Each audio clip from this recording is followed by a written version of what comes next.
Meat Wolf, or Re-Meat Wolf if you already know him. Hi, Misha here, and kind of felt like, well, I needed to dust my Predator shelf of NECA figures. They're all 1/10 scale, so about, well, a 7-inch scale, which means these are roughly 8 to 9 inches on average.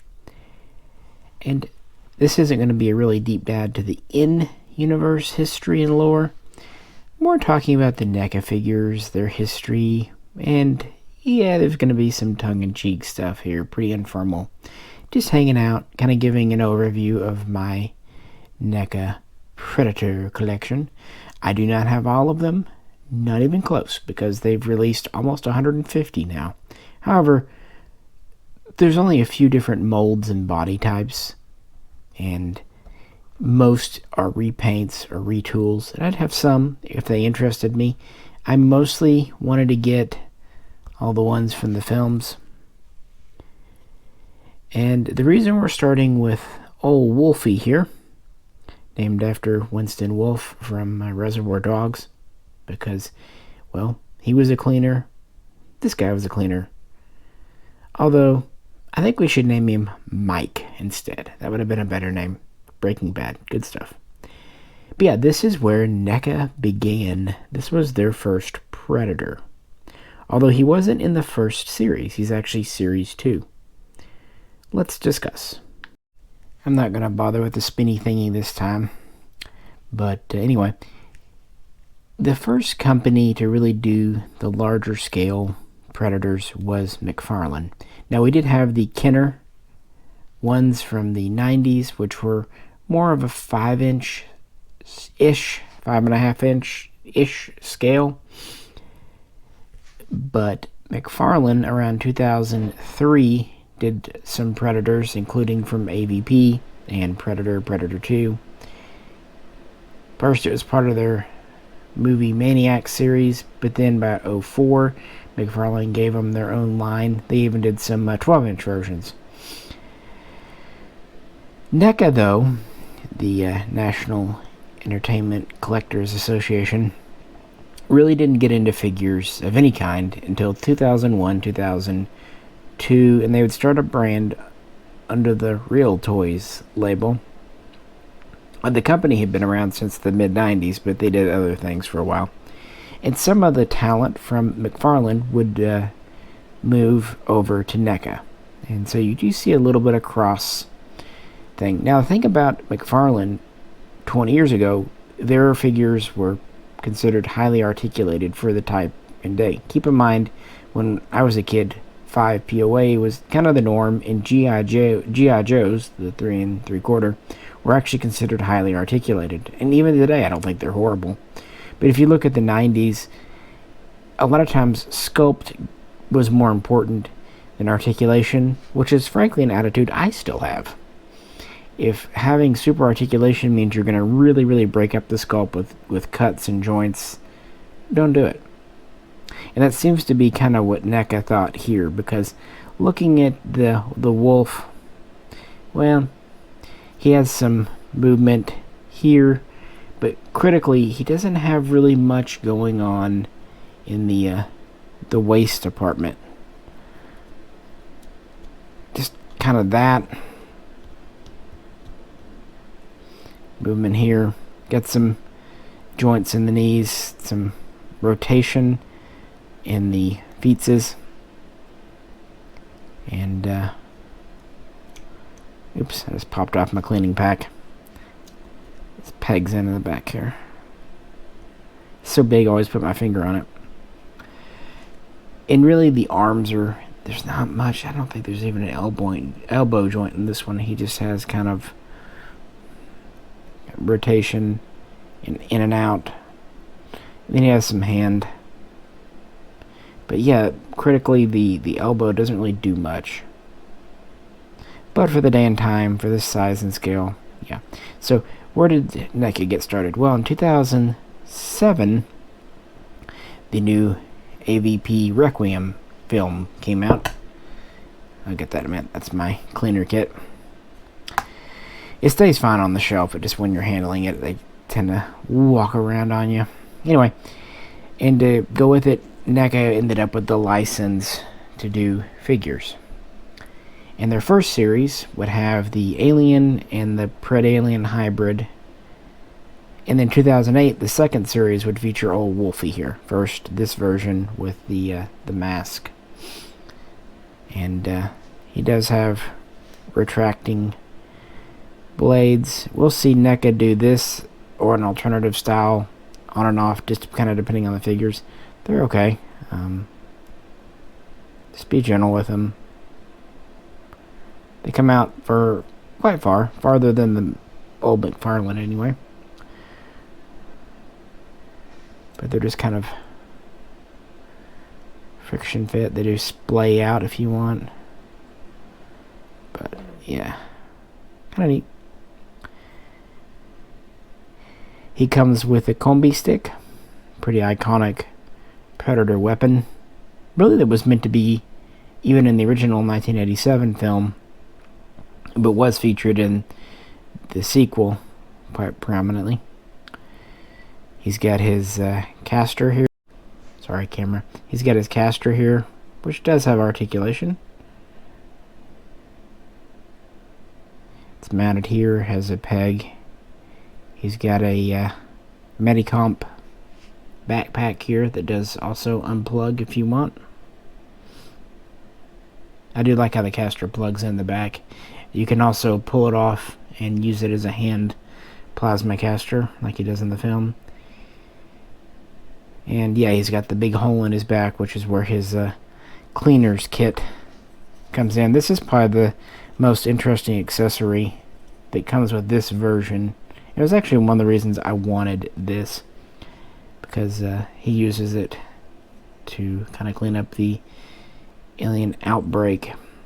There was a time when I would have said that Requiem was the worst film, but even if today I'm not even sure about that, even if the film wasn't great, Wolf is, I think, a favorite of a lot of Predator collectors.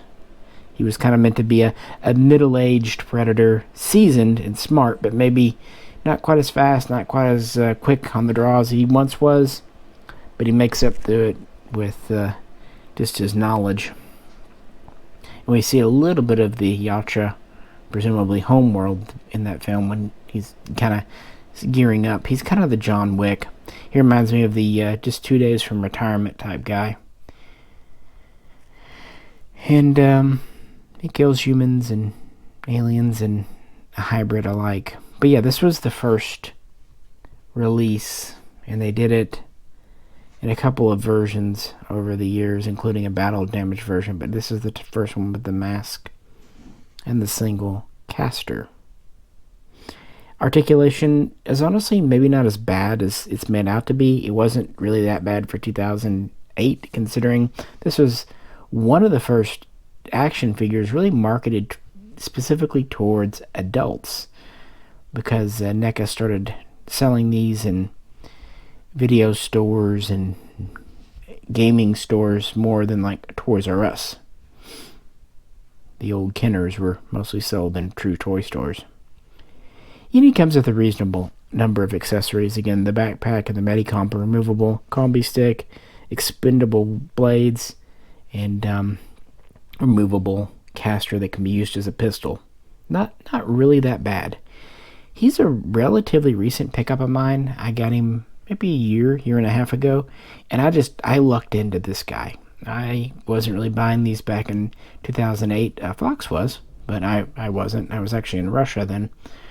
But I just happened to stumble across this example with the mask, which seems harder to find than the next one. And the problem is you can find them on eBay all day long, even Amazon, but people want $70, $100, and I just happened to stumble on him for, well, more than he sold for in 2008, but a reasonable sum of like $40, and I made an offer to the guy and he took it, so yeah, it was a good day. With Series 3, we got Unmasked Wolf, which actually shows his damaged or broken tooth jaw, which is just kind of part of it, and his acid-burned face, and even kind of blinded or milky eye. Again, this guy has been through the wars. The blades are the same, and the back is mostly the same, except we don't have the spot for the cleaning kit now. We just have the Medicomp. And instead of a combi stick, this version comes with his rather iconic whip, which is presumably made from a tail of an alien. He also comes with kind of a shuriken, the throwing star thing, and an alternative hand for it. The whip doesn't have a wire in or anything, but it's big. I'll give it that. And to kind of represent the part in the film, he has 2 casters instead of 1, something he arms up in pretty quick in the film. And then when one is damaged, or I guess they're both technically, he cannibalizes them and makes them into a handheld blaster. And there is a damaged version that came out as part of Series 4. I did have a video with that, but I gave that one to Fox. And it came with an alien face hugger and baby. Yeah, battle damaged. The problem with these is really standing them is you got rotation here, but really not a true swivel. This one joint is frozen here, but there it is. And as far as the knees, you know, a little bit of articulation, but not much. And again, these are getting old and a little stiff, so with any NECA, be careful. I use a blow dryer. Some people use the hot water method. I don't like that because I always worry I'm not going to get everything dry, or there might be metal pins inside, or just, yeah, I like a hair dryer, blow dryer. So that's my personal method. But either way, if a NECA joint is fighting you, don't just try to go Hulk on it. Heat it up, and then it should move. Only a couple of times has it not. The head does move on these a little bit. And they do have some kind of pre-posed statue stuff, again, a lot in the arms. But yeah, this was the second version of Wolf. And that was really it. They never really did more aliens or pred-aliens hybrids in this series. And it was only for the AVPR line. McFarlane was still doing some other aliens. I don't think NECA really had the full. I think they just had it for the one film. And the line was canceled in 2008. Part of it could have just been sales, maybe because the film wasn't great. I mean, the original AVP was kind of schlocky fun. But, yeah, Requiem, which is a shame because it had potential. It had a alien predator hybrid, it had Wolf, so it had good characters, but something it was a little too much. You know, by the way, who actually did like the original AVP? James Cameron. So, you know, I'm not saying they're high art, but let's be honest, even though we kind of glorify the original Predator because we grew up with it, it's not high art either. It's an 80s shooter slasher action flick. Yeah, if you get these in a good standing position, they do, but because they're so heavy, frankly, they're solid material. I'll give them that. If the weight's off, they will tump over. So, just be aware. So those were the Predators, or really the Predator, that NECA did. And in 2009, there was nothing. So what's next? Well, in 2010, we got the first dedicated Predator, or Predators, as it was, movie. You know, it had been since 1990, Predator 2.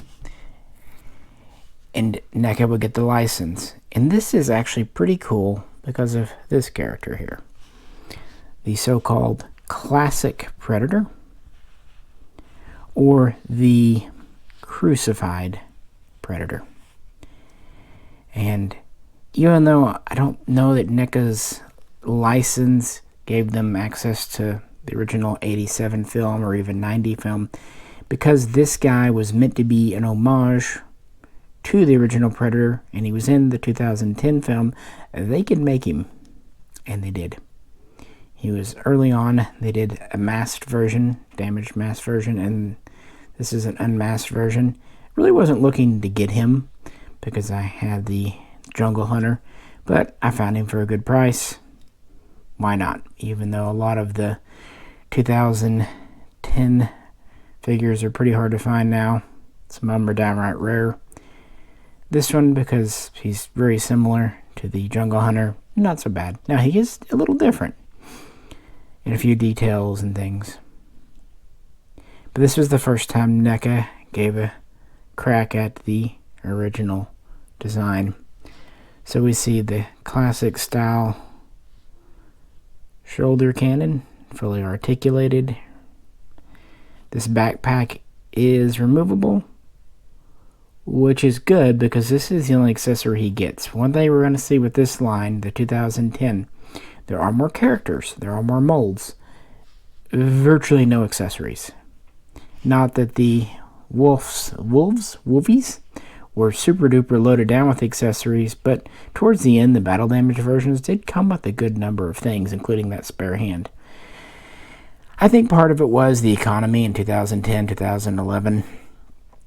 And also I think it was they were trying to be more cost competitive and get these in stores more. So this is what you got. But on the other hand, you did get better articulation. The wrists still swivel, but they have some up-down movement now. The blades are a little bit longer, a little different system. Very similar, but a little different. We have some elbow, not a whole lot, but some. Shoulders are the same.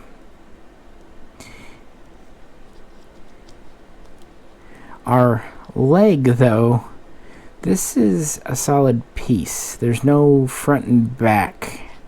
They actually took away that joint, which is a shame. So they went from articulating the kind of this area here, the groin area, to the elbow, which I get it.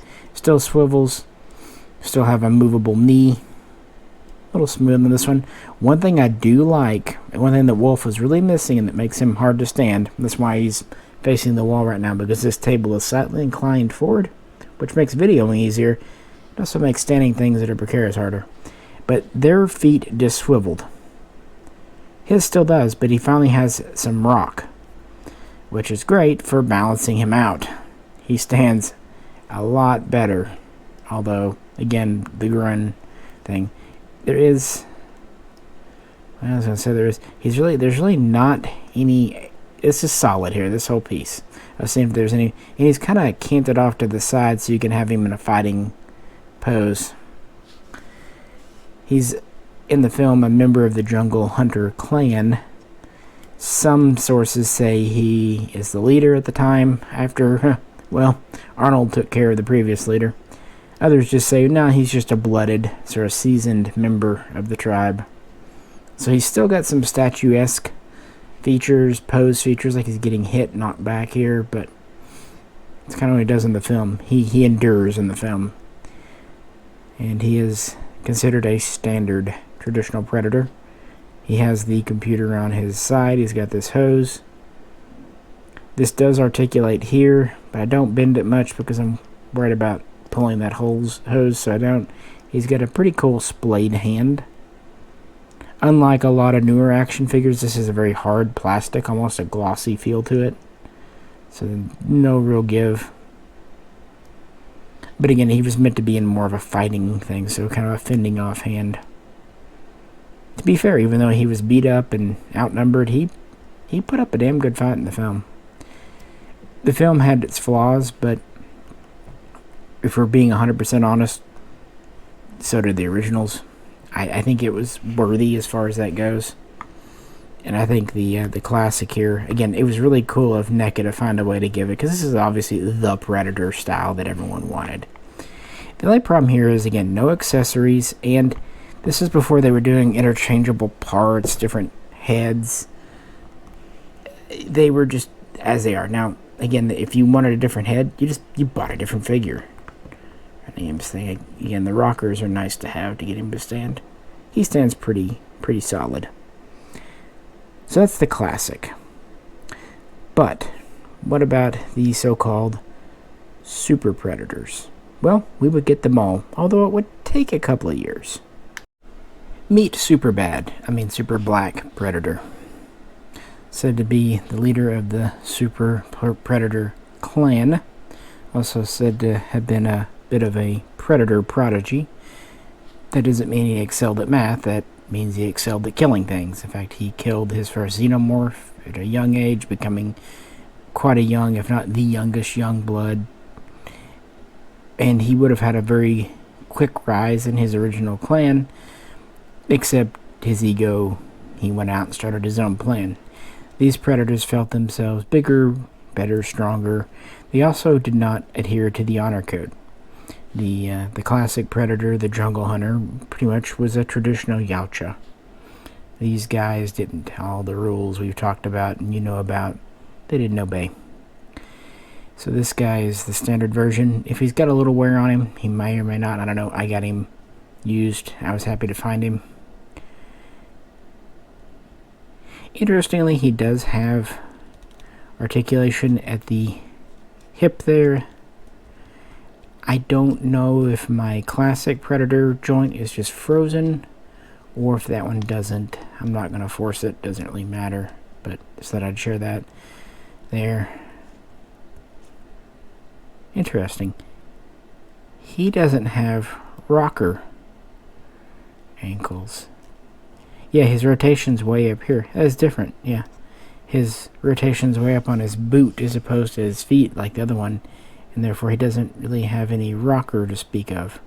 So maybe that's why he has the rotation up here. Maybe it's an either or thing. Just kind of seeing NECA work with things. Boy, this one has very stiff, I'm not going to force it, very stiff knees there. Ironically though, his elbows are actually bending pretty good and they're easy. Wrist, we do have hinging wrists. But you'll notice some differences. He has no real backpack as such, but he does have a plasma caster, but it doesn't look like a standard one. In the film, these are considered a Gatling or rotating caster, and they seem to be a more advanced piece of technology. And while other Yautja kind of have honor code systems for how they use their plasma casters, the Super Predators don't. He is also in charge of the so-called game preserve planet that the humans, and for that matter, the classic Predator, find themselves kidnapped to. This is, of course, the masked version. His mask has quite a jaw here. Mandible. He does have some movement at the waist. Actually, quite a bit. Really the first time we've seen that with a NECA figure so far. Now you might be asking, what accessories does he come with? You're looking at it. This is what you get. Okay, you do get one thing.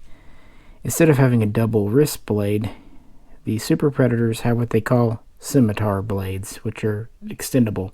They also can shoot out, which he does in the film. So his one accessory is a removable wrist blade. And actually different lengths of these blades. There's a short, medium, and a long that come with these figures. And we get an unmasked version of him. And as I mentioned, we get a masked version of the classic too. He is the final one to survive, but eventually a couple of lowly humans get the best of him. I think these guys are more super in their own minds than they were in reality, because Again, the classic Predator nearly defeated him in one-on-one, even when he wasn't fighting fairly. Even if he looks dumb this way, at least he's not going to fall over on the table.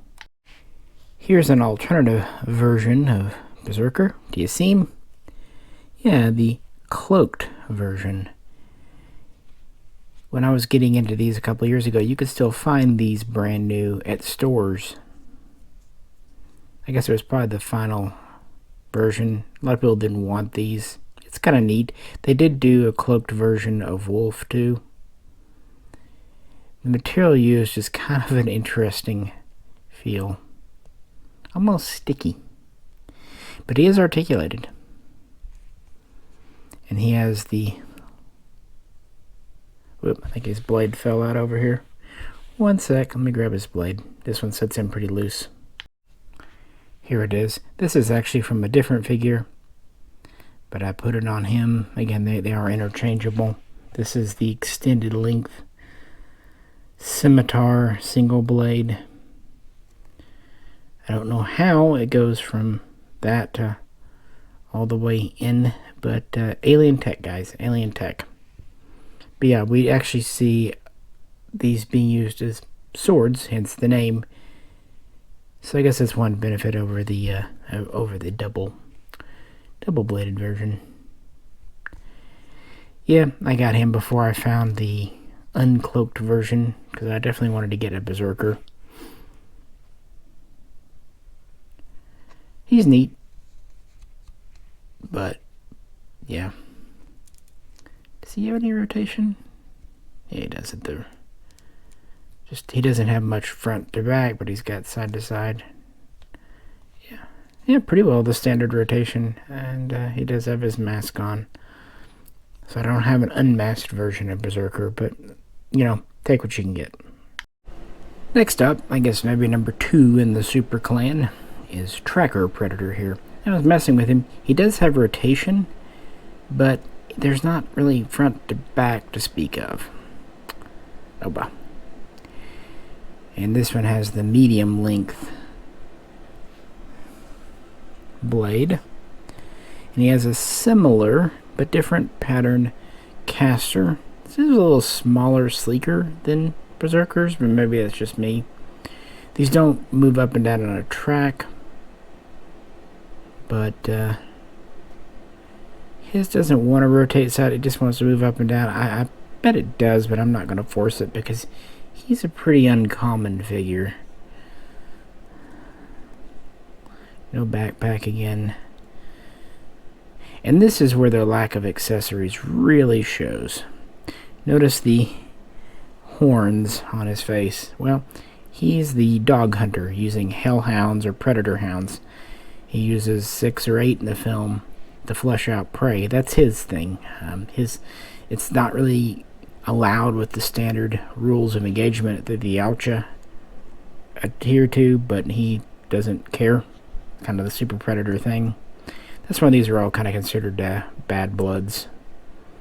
He's also a young blood, so presumably he did kill a xenomorph. But he did not come with one of his hounds, and he really, really should have. And they did sell the hounds separately. See, they're just going to come out. I'd rather than fit a little loose than too tight. Just, if you have them, just don't lose them. Obviously, he's not cloaked either. I don't think they ever did a cloaked version of this dude. Anyway, they did sell the hounds. I'd love to have one, but I'm not going to pay crazy money for them. I think the problem with the hounds, whereas with the figures, most collectors just bought one, maybe 2, one to keep in package, But with the hounds, they bought a lot. At least 2, maybe 4, maybe more. So they're hard to get. Now, if you've got an extra hound, hit me up. I'll trade you something or buy it or whatever. Love you for it. But, yeah, I'm not going to play crazy money. I don't guess I want one that bad. But I wouldn't mind one if I could get it for a reasonable sum. Another thing about Tracker. This is really showing kind of old school toy technology. These stupid tusks are made of a hard plastic, and they're very thin and very long. They will break. Now, if it were a newer toy, these would be made out of a soft, flexible rubber, or at least plastic that's flexible, so if it falls, no big deal. But back then, well, they were still learning. Or what they could do today is make them detachable, make them peg in, that way if they get hit, they just pop out. So if you have one of these, just be careful. I gotta admit, Tracker's probably my least favorite. He's the first to die. He dies rather stupidly, rather early on in the film. His hounds are kind of the thing. He really doesn't have any interesting tech that's just his. He uses the same thing. He has a whistle. That's about it. And I did pick this guy up used too. Same time I got Berserker, the uncloaked version. Because you gotta have the set.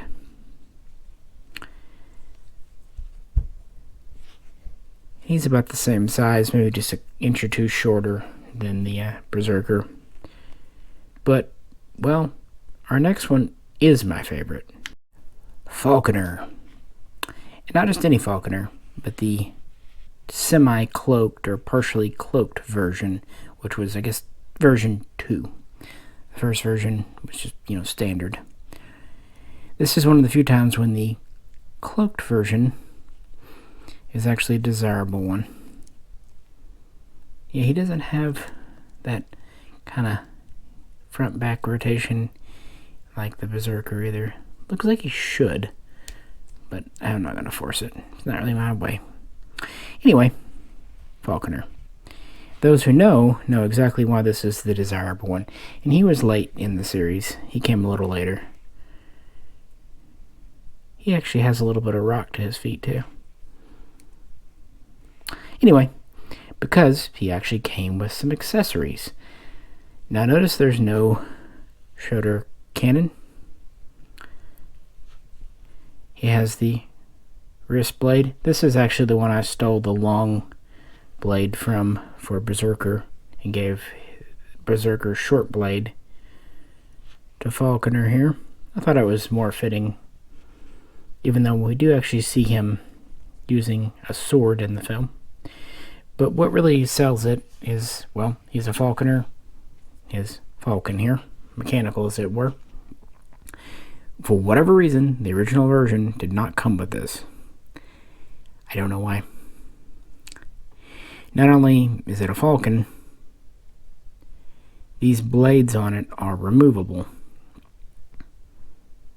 And this peg here is removable. And this peg is neat because you can mount it in one of two locations on the figure. While you can put it on his back, kind of in a stored position, I like it on his arm, kind of landed. He has a gauntlet for it to land on in the film. Although I think he mostly lands on his shoulder. I can understand why with the figure there's really not a space for it on the shoulder would fit, so, But it does have the gauntlet regardless. And I even like that the peg is removable if you don't want it on there for display. Or even the blades, which I don't think were in the film. Now this is neat. This is the kind of accessories I'm thinking of. He uses it in the film. This is kind of everything you need. Nothing you don't. He was considered the technology guy, even obsessed with technology. Yacha had very, very clear rules on when technology like plasma casters and things could be used. We'll see that. He thought it was stupid. He was really into playing with tech, and he was the smallest, at just over 7 feet in the group. He has ankle everything too. Yeah, he rotates the lower down. Boop. Anyway, so he was the tech guy. And he was also, while still a bad blood, one of the more he was the most honorable of the three. We see him in a sword duel with the Japanese gentleman in the film. He actually adheres to somewhat of the Yacha code. Not all of it, but some. And his arm does pop up more. I'm not forcing it. See, they go up. It's just they get stiff when you hit those shoulder pads. And again, these aren't new. These are over a decade old, so yeah, I'm a little gentle with them. And this version of Falconer is pretty hard to find because this is the one everyone wants. Again, the first one, I don't know why they didn't give him the Falcon. Oopsie. But I think this is when we start to see NECA starting to improve, because this was with the end of the Predators line. Now, we didn't get any of the humans, which is a shame. Russell and Isabella would be good. Really, the whole thing would be cool, but we don't get those. I don't know if they didn't have the likeness rights or what, but at least we did get the 4 Predators from the film, and they are distinctive molds each.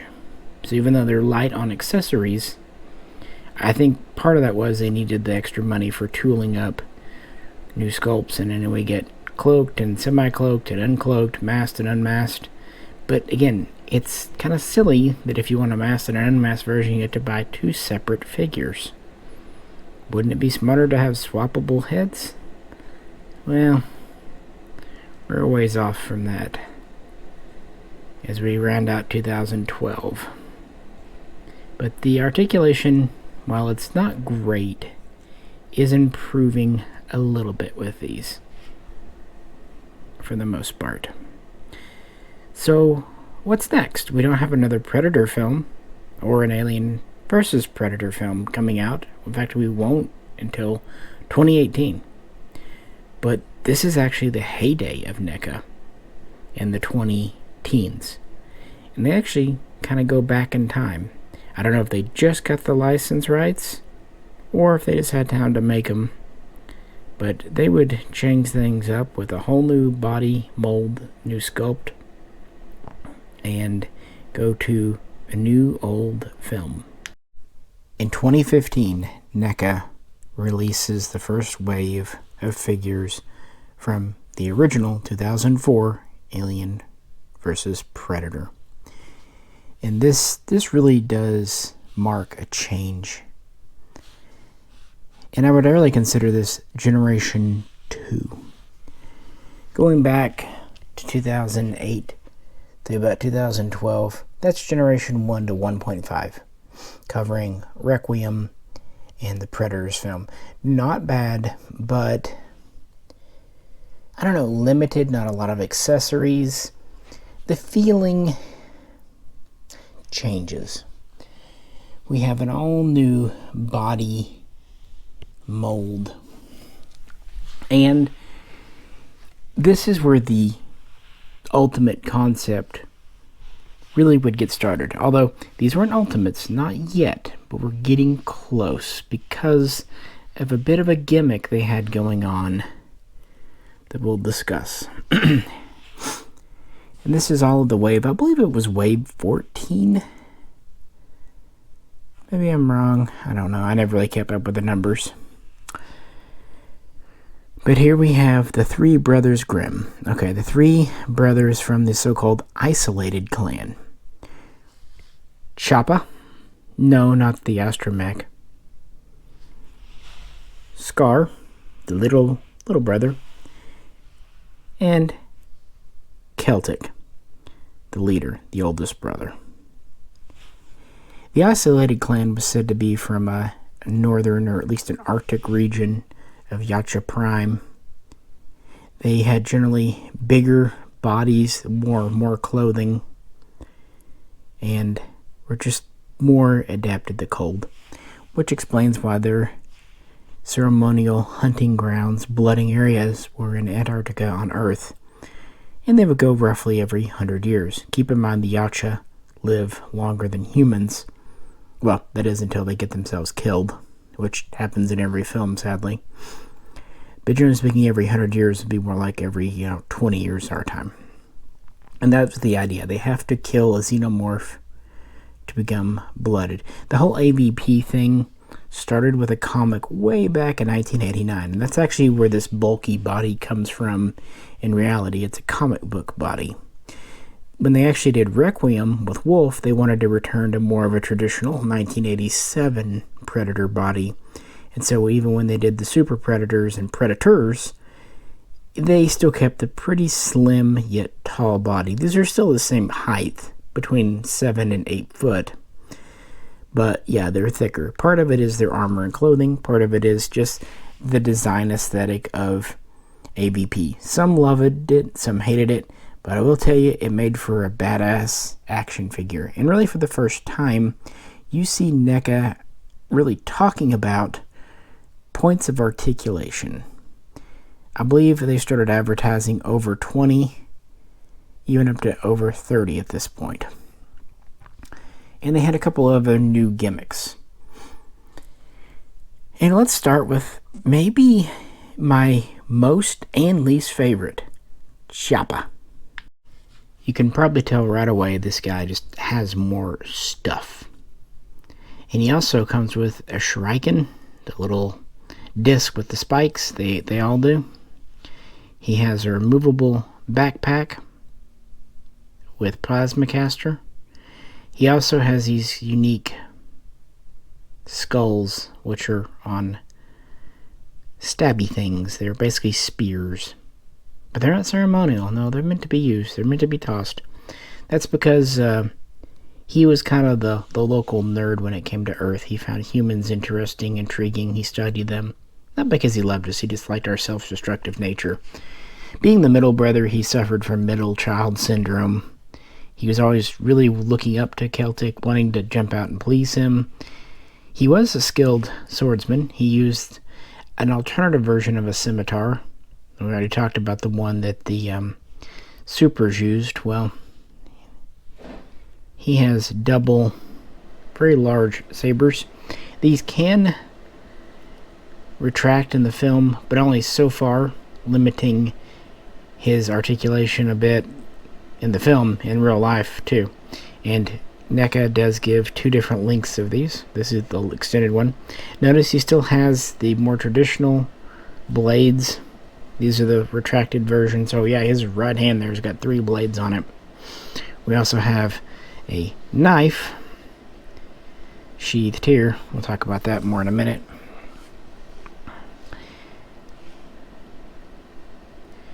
Again, very good articulation. We have true rotation in the hips now.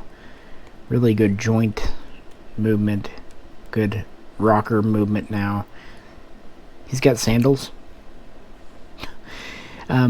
Looking at the arm, if the computer looks a little chunky, that's because for the first time with this figure or this style, it can open. So yeah, it's a little bit big, but that's a cool feature. What's neat is too, even if you want to keep the backpack on him, the caster itself is a separate unit that plugs in. So theoretically, you could swap around casters, which maybe Chopper would want to do because his is the smallest, but hey, it's not the size, it's how you use it.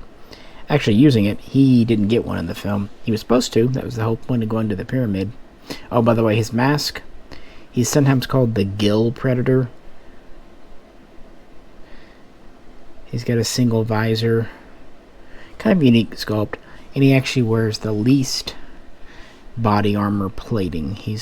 Yeah, because he was kind of a Russian. Attack before you think. He had skills, but he didn't have the wisdom. Which explains why he was the first to die. In a rather ridiculous way. He does kill some humans in Antarctica. Bishop. They say it's Bishop Wayland, the person, but we know it's the android. We know it's a time-traveling lance. They did it. But yeah, his expedition is there. They get attracted by the predators coming, activating their temple. Talk about being a house guest. But he kills some humans, but then when they really get in, he gets quickly stabbed in the chest by an alien. Okay, that's probably gonna kill him. But what really kills him is when an alien bites his head off. So yeah, removing a Yautja's head will in fact kill one. Actually stands on his own too. So he is the first of the 3 brothers to go down, and go down hard. So, you know, he's not going to become a blooded hunter. Next up, we have the nominal leader of the group and the oldest brother, and technically the largest brother, at over 7.5 feet, nearly 8 feet tall, Celtic, named because of his mask, which is more ornate. Fun fact, this mask was actually, inspired by a mask from Predator 2, which itself was actually predating Predator 1, so got quite a lineage there we'll get to later. And it kind of goes to show you that as Predators have more years, more experience, they're allowed to use more and more equipment, guns, and weapons. His main thing is he has a kind of modular, attachable net launcher on his wrist here over his computer.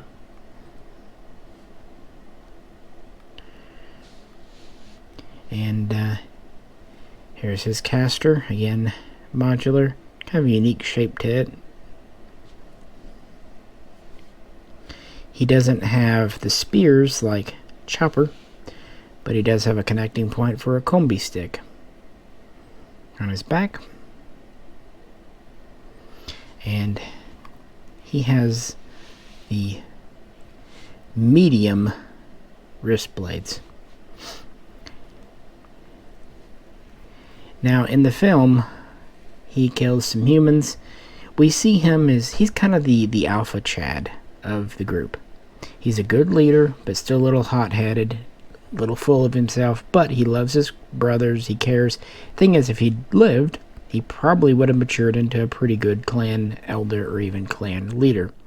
But he didn't. When he saw his brother getting impaled and then snacked on by an alien, he lost his cool and went to fight the so-called grid alien. He actually won the fight, but instead of just killing the grid alien when he had him trapped in a net from his net gun, he paused to gloat a bit and to pull out his little ceremonial dagger here. Try and get it. Boop. You can tell these fit very well. They're even forked. Pretty cool little accessory with separate little forked pieces. Kind of the first time we see a holster of style, or sheath rather, on our Predators. But he pulls it out to make the kill instead of just doing it quickly, and that gives the alien just enough time to wiggle out of the net and finish off old Celtic here. So technically he doesn't get his plasma caster either, but in death we'll give it to him. He just error in judgment. Can't obviously open up his computer because it's got the net gun on it. Notice his hand is open, and here, if you noticed, Chopper had fist hands, but he also had those sticks, those spears, and these each come with the throwing disc. So how are they expected to use them? Well, the idea was each of them would come with one type of hand, and you could swap them around to give the hands you wanted for a figure. So they weren't doing like the Ultimates later where you get several hands in the box, just one set, but they were intentionally meant where you could pull them out and interchange them. Same goes for the combi sticks. Some came with an extended stick, some came with a retracted. And they could come with 1 or 3 different lengths of claws here of blades, and you could swap them around. And the idea was to mix and match. And of course that would encourage folks to buy them all. And finally, the youngest brother, and technically the smartest, so-called Scar. And these are the fully extended wrist blades. And they're long enough, I'd say. Almost like the scimitars on Chopper. He too has an opening computer. He has, I guess, the biggest caster. He does get his in the film. And he's the first one in the series to have his mask off.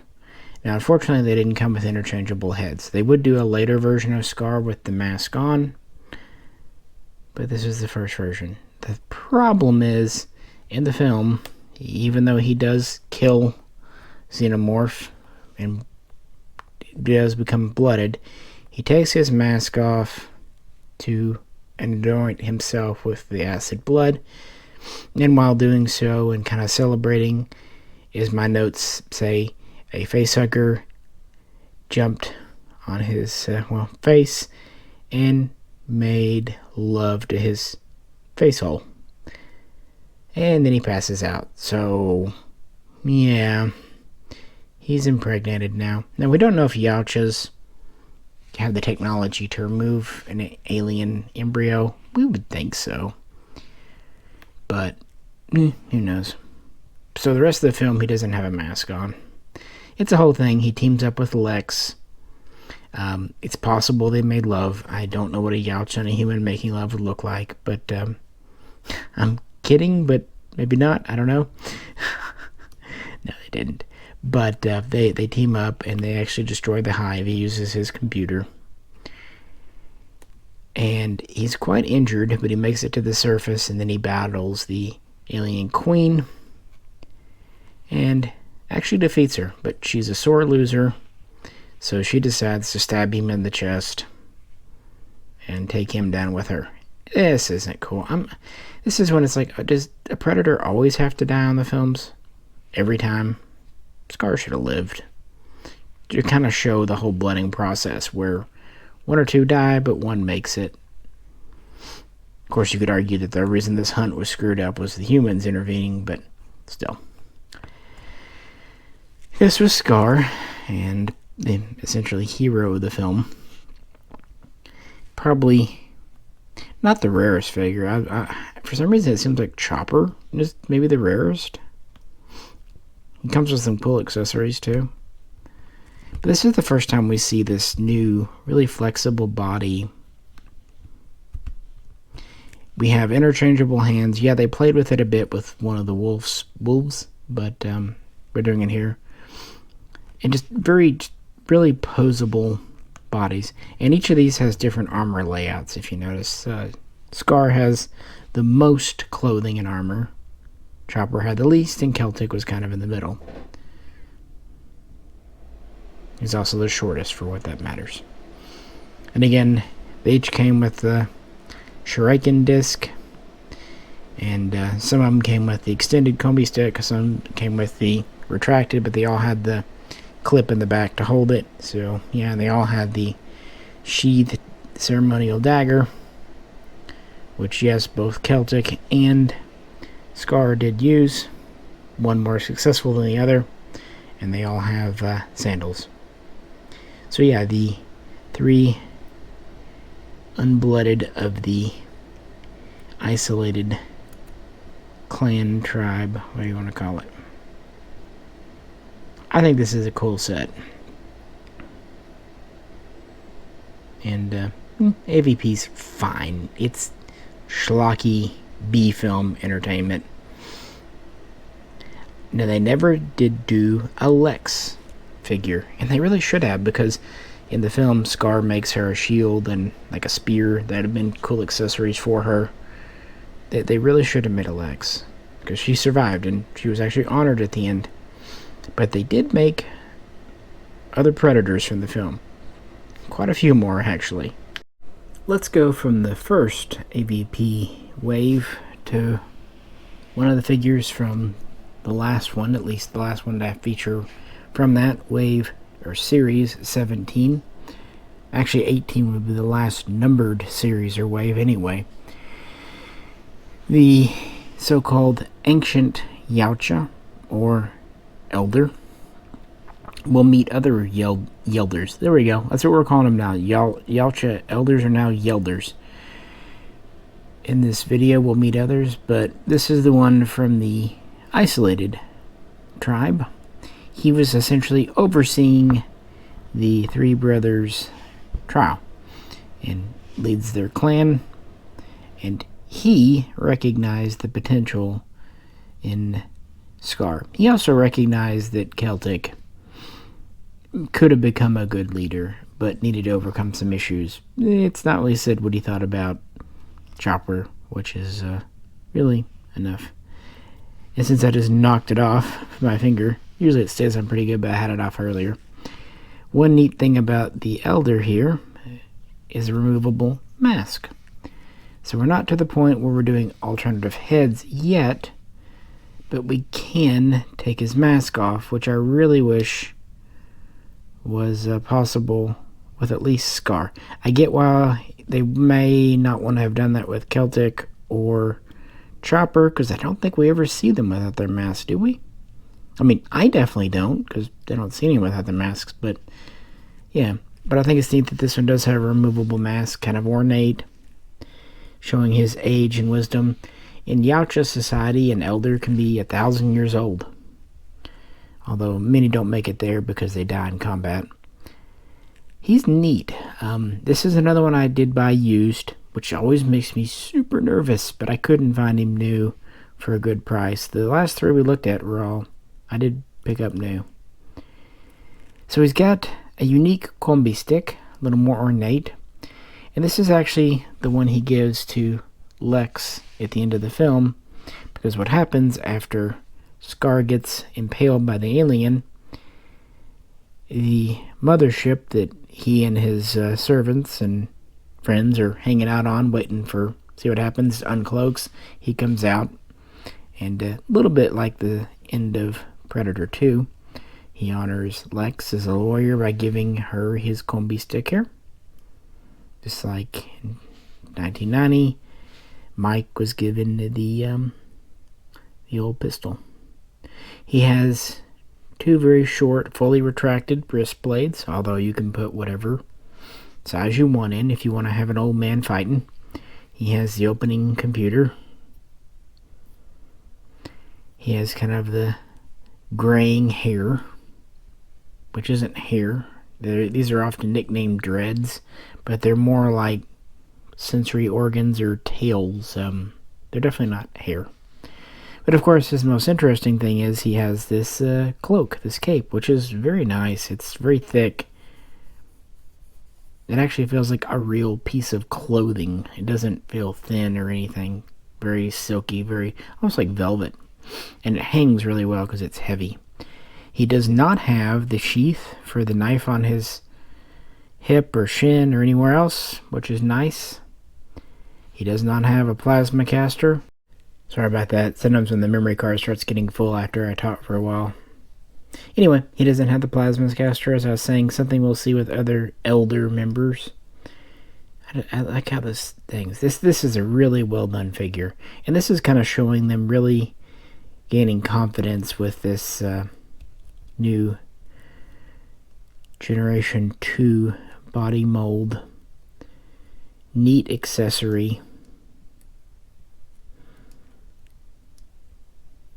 Yeah, I took a chance with a good rated seller on eBay, something I don't do lightly, and I'm not disappointed. I got all the accessories, which was mostly what I was caring about, and the cloak's in good shape, and you just gotta have him. He's the fourth really major Yautja, even if he's only in the film for a little bit. His appearance is pretty memorable. So, gotta have him. Plus, I just kind of like elders. They're neat. So that was the major ones, major four. However, we're not done with Yautjas from the film, the series, or from NECA. We actually get a couple of more generic Yautja, really for the first time. We'll do them both because these are essentially from deleted or quick scenes in AVP. We have the Ancient Warrior, and we have the Temple Guard. These are really just kind of retoolings of the different ones. Obviously, the guy over here has the same kind of sabers on the wrists as Chopper, and his are in the retracted. One reason this one on the right isn't rotated, this joint is totally frozen. The one on the left I can rotate no problem. But I tried and tried and tried with as much heat as I could. This thing just does not want to move. Flip around to the other side oh well. So his is this way. You can still move the hand, so it doesn't matter. Luckily, the side with the computer on it does rotate. He has the spot for the combi stick. His feet are a little weird too, but I think it's just because I had so much heat on him that his feet get a little... Yeah, it's just not quite in the peg. He kind of drifted out. Again, these have been on the shelf for a year. That's one reason I took them down to dust them. You know, but more Yautjas are not a bad thing, and it's kind of nice to have generic ones. These would probably be older, although we do see temple guards and guards in other areas of Yautja society. In fact, they were charged with kind of being bodyguards, protectors of the elders, and they were kind of also effectively the policemen and the peacemakers, the go-betweens when clans had disputes. And unfortunately for them, they had to give up the hunt to do this. So it was a bit of a calling. As far as the ancient warriors, well, that we see when the humans go before and, you know, old times and all that. Pretty well standard. Interesting, these both still have the knife. And of course, these still come with different length blades, different combi sticks, different hands. So they're all intended to kind of mix and match with our existing ones. Going on the same principle. His armor is a little different than we've seen before. Some of these also come with trophies, which is kind of neat. Little things that go on their belt. So it's a collect them all. Keep in mind, these weren't super expensive back when they were new. $20, give or take. Maybe a little cheaper on sale. Sometimes I just buy them for fun. Today I definitely wouldn't pay the current prices, but that was then, this is now. The only one I'm really missing is the young blood seen in the extended intro for AVP. A couple of years ago when I was doing videos, someone offered to send me one, and I said, sure, great, but never heard back. If they're still out there, still want to send me a young blood, I'd still take it, but he's kind of similar to what we've seen, same mold, same body, although he does kind of come with a neat alien head staff thing. But yeah, these are the others. And of course, that doesn't make up all of series 15, 16, 17, 18. NECA was really busy doing comic book and video game ones, and even some Kenner tribute and recreations, but that's not really my bag. If it's yours, cool. But I mostly stuck to the films. Mostly. I did get a few comic book ones we'll get to. But let's keep on with the look at films, shall we? And if we're going to do that, well, let's go back to the very, very beginning. The one, the only, the original, the demon that made Trophy of Men's, portrayed by Kevin Hall, really just known as the Predator. Now we call him the Jungle Hunter. Here we come to it. Around 2018, give or take. I'm not a NECA historian, so, you know, grain of salt, guys. They started doing ultimates, and of course they do them today, but this is when everything comes together. This is based on the articulation and advancements made during the AVP run we just looked at, and of course also the comic book and other things, but now we have the slender original body type. Now, this would not be the first Jungle Hunter release. Yeah, we looked at the Crucified or Classic Predator at the beginning, but we've had the Jungle Hunter, I think, beginning in 2011, 2012, and all kinds of versions. We had different masks or unmasked. We had the final battle one with some damage. We had the cloaked, the partially cloaked. Actually, I gave the kind of lightning one to Fox last year, so I had it, but kind of sharing this with my family and whatnot. Anyway, but this is kind of most everything. Obviously, you can't have one figure that does cloaked or uncloaked, but This one comes with a couple of different heads, several trophies, and we have the better articulation, better features. For example, his wrist computer, if I can get it here, opens up. Notice it's much thinner, less chunky than the one on the AVP. Part of that's just, being authentic. Part of it is just better technology. We have retracting blades again instead of the pegging in ones from the AVP. I'm not gonna. They're stiff on this one, which is good. I'd rather be too stiff than not. They also splay out, kind of like that. We have interchangeable hands. Again, we have his caster, which pegs on with his backpack. We have these draped on things around him. All important butt flap. So it's kind of all here. Of course, the Jungle Hunter was lightly armed by Predator standards, or at least later Predator standards. But this is the first film. He's got his wrist blades, he's got his cloak, he's got his plasma caster. He does have a Medicomp, although it's a more primitive version we see in the film. And a few other bibs and bobs on his belt, but that's really it. He relies on his skill, intelligence. He also kind of is more stealthy. He kind of sticks high in the treetops in the film. It's the beginning. And this figure rather accurately represents that. It also is the ultimate articulation, the over 30 points. We have movement at the top and bottom of the torso. Not much front to back, but quite a bit of side to side. A little bit limited on the leg because of just the stuff going on. Even now, NECA still prefers to focus on the sculpt and not break it up unless they have to. He does have double jointed legs, which honestly kind of looks a little weird. I have mixed feelings about double joints, but it does give the good articulation. It's kind of a love it or hate it thing. Some people really love doubles, some don't. The feet rotate, they do rock back and forth.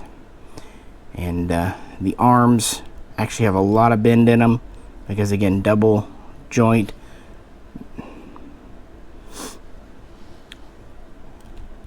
I will say, even though the left arm is double jointed, watch out for your hose. You can very easily rip that off if you just go bending it willy-nilly, so I rarely bend mine. He's not really as old as some of the other characters we looked at, but he's not brand new either.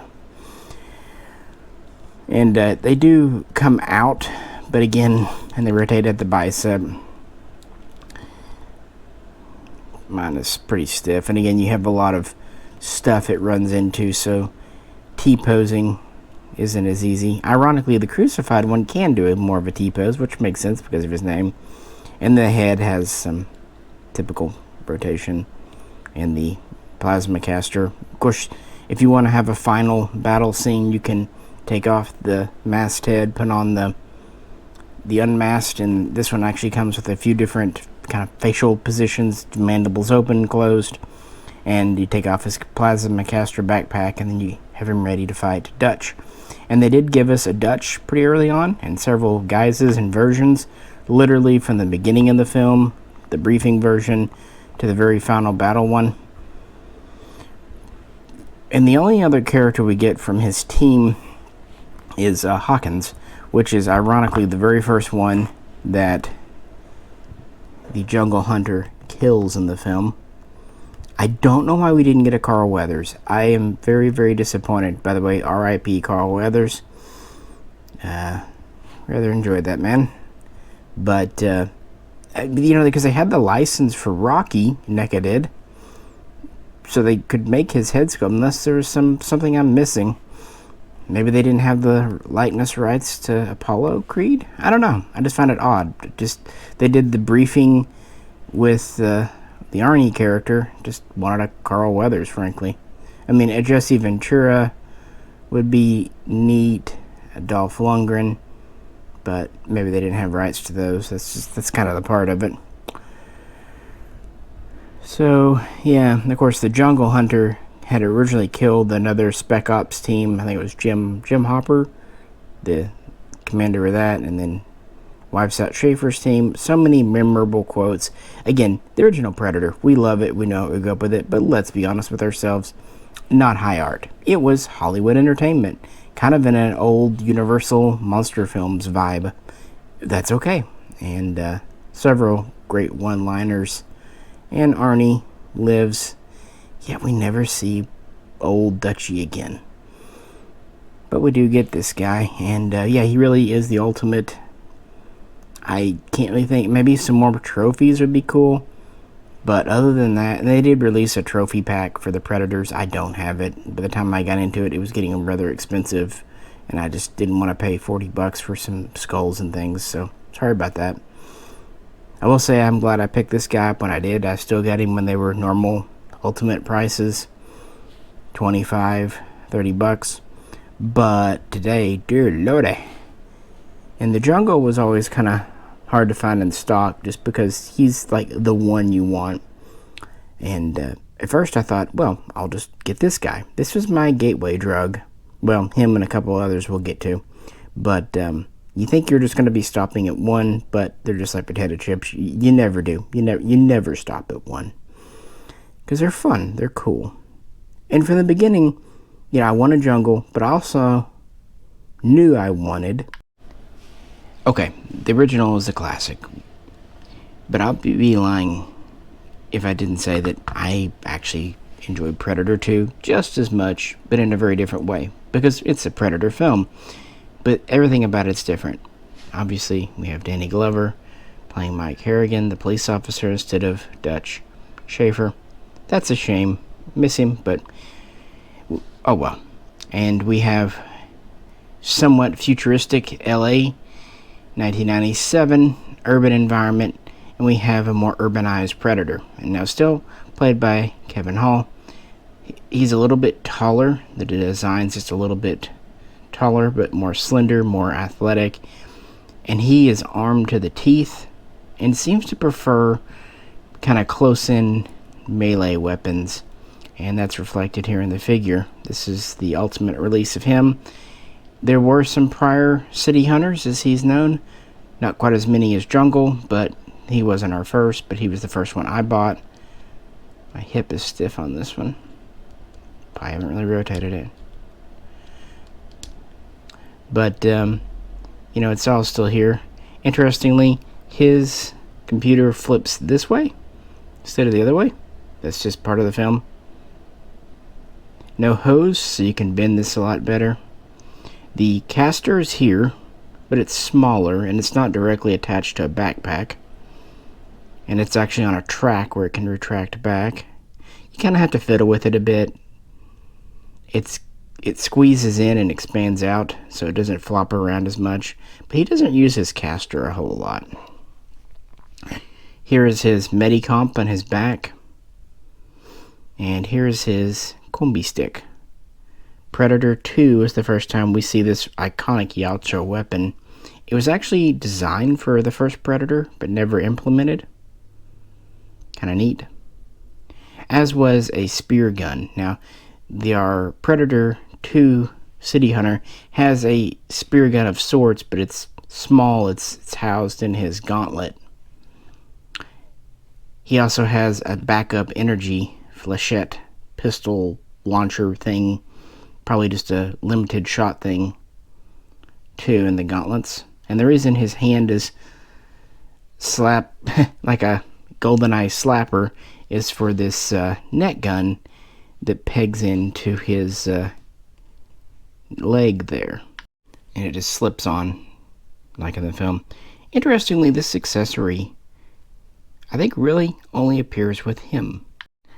I'm not sure why. I think it's a cool accessory. Pretty iconic. The net gun in the film, we see him using it.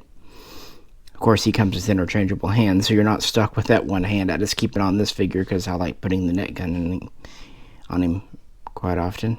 Because it is unique to this original Ultimate City Hunter here. And it just slips off and pegs in down here quite securely. but not so securely that you're going to snap it off. It's a good compromise. You think it kind of feels like it would fall off, but it really doesn't. What does fall off, if you don't do something, and each figure is a little different, is the very famous disc, the new to Predator 2 homing disc, razor disc thing. You get this version, kind of folded up, and you get the expanded out hand version, which you can fit in his fingers with the figure. It's a very, along with the combi stick, often repeated accessory on the Predator line. This could be done better. And I'm happy they didn't go with like a peg system. But this sheath is a soft, rubbery plastic, and it's undersized a bit. You see mine's kind of lipped out at the bottom. If they just made it a little bit bigger where you could just pop it in, I think it's dimensionally they could have done just a little bit better. And that's just a problem that everyone seems to have. Some figures are better than others about it staying in, but if yours is popping out, don't worry, you're far from alone. Of course, he has wrist blades. This is, again, back to the retract in, retract out style instead of the peg in style. There's pros and cons to each. His don't come out super far, but I don't think in the film they do either. There's some flex to them. They're not too rubbery, but you can definitely break them. But they'll bend before they break, so if you start to bend one, just carefully put it back, heat it up. Wouldn't mind if they did unpeg, though, and they gave you a spare set, just in case, because I could see that being, over time, my wear part. But no, he's cool. I like the kind of shoulder pad thing. And he, too, comes with an alternative head or two. The City Hunter is a recently blooded Yautja in the film. He's considered a young blood, and I guess he's technically a member, at least retroactively, of the Jungle Hunter tribe, because he has access to the biomass data from the Jungle Hunter and really was impressed with Dutch's acumen in the fight. Again, these are predators, kind of their thing. And so that's why he picks Earth as really his first hunt solo as a blooded warrior, blooded hunter. He is honorable in the same sense, although maybe a little more reckless, young, and energetic than the Jungle, less experienced. He does, as I mentioned at the beginning, kind of prefer close hand-to-hand. We don't see him using his plasma that much. He uses his other things. We see him getting in a sword fight with Willie, but he meets his match in Mike Harrigan, which he's greatly appreciative of. He wasn't really keen on all the gangsters and drug lords he was slaughtering. But then, after meeting Mike, the fight doesn't always go that well. He meets him in the slaughterhouse. Gary Busey appears. That's fun. He kills Gary Busey with a little spinny disc. And then Mike decides to use his own spinny disc on him. I think the folks at NECA also like City Hunter because he got a second ultimate. And there was a invisible one too in a battle pack thing, but I didn't really mess with getting it. This is the battle damage City Hunter. Normally I don't go for battle damage ones. It's not a big deal. I can't see the paint anyway. But he is the exception. I thought it would be kind of fun. He does come with his disc, but I left it out because actually Lieutenant Harrigan uses it to lob off his arm.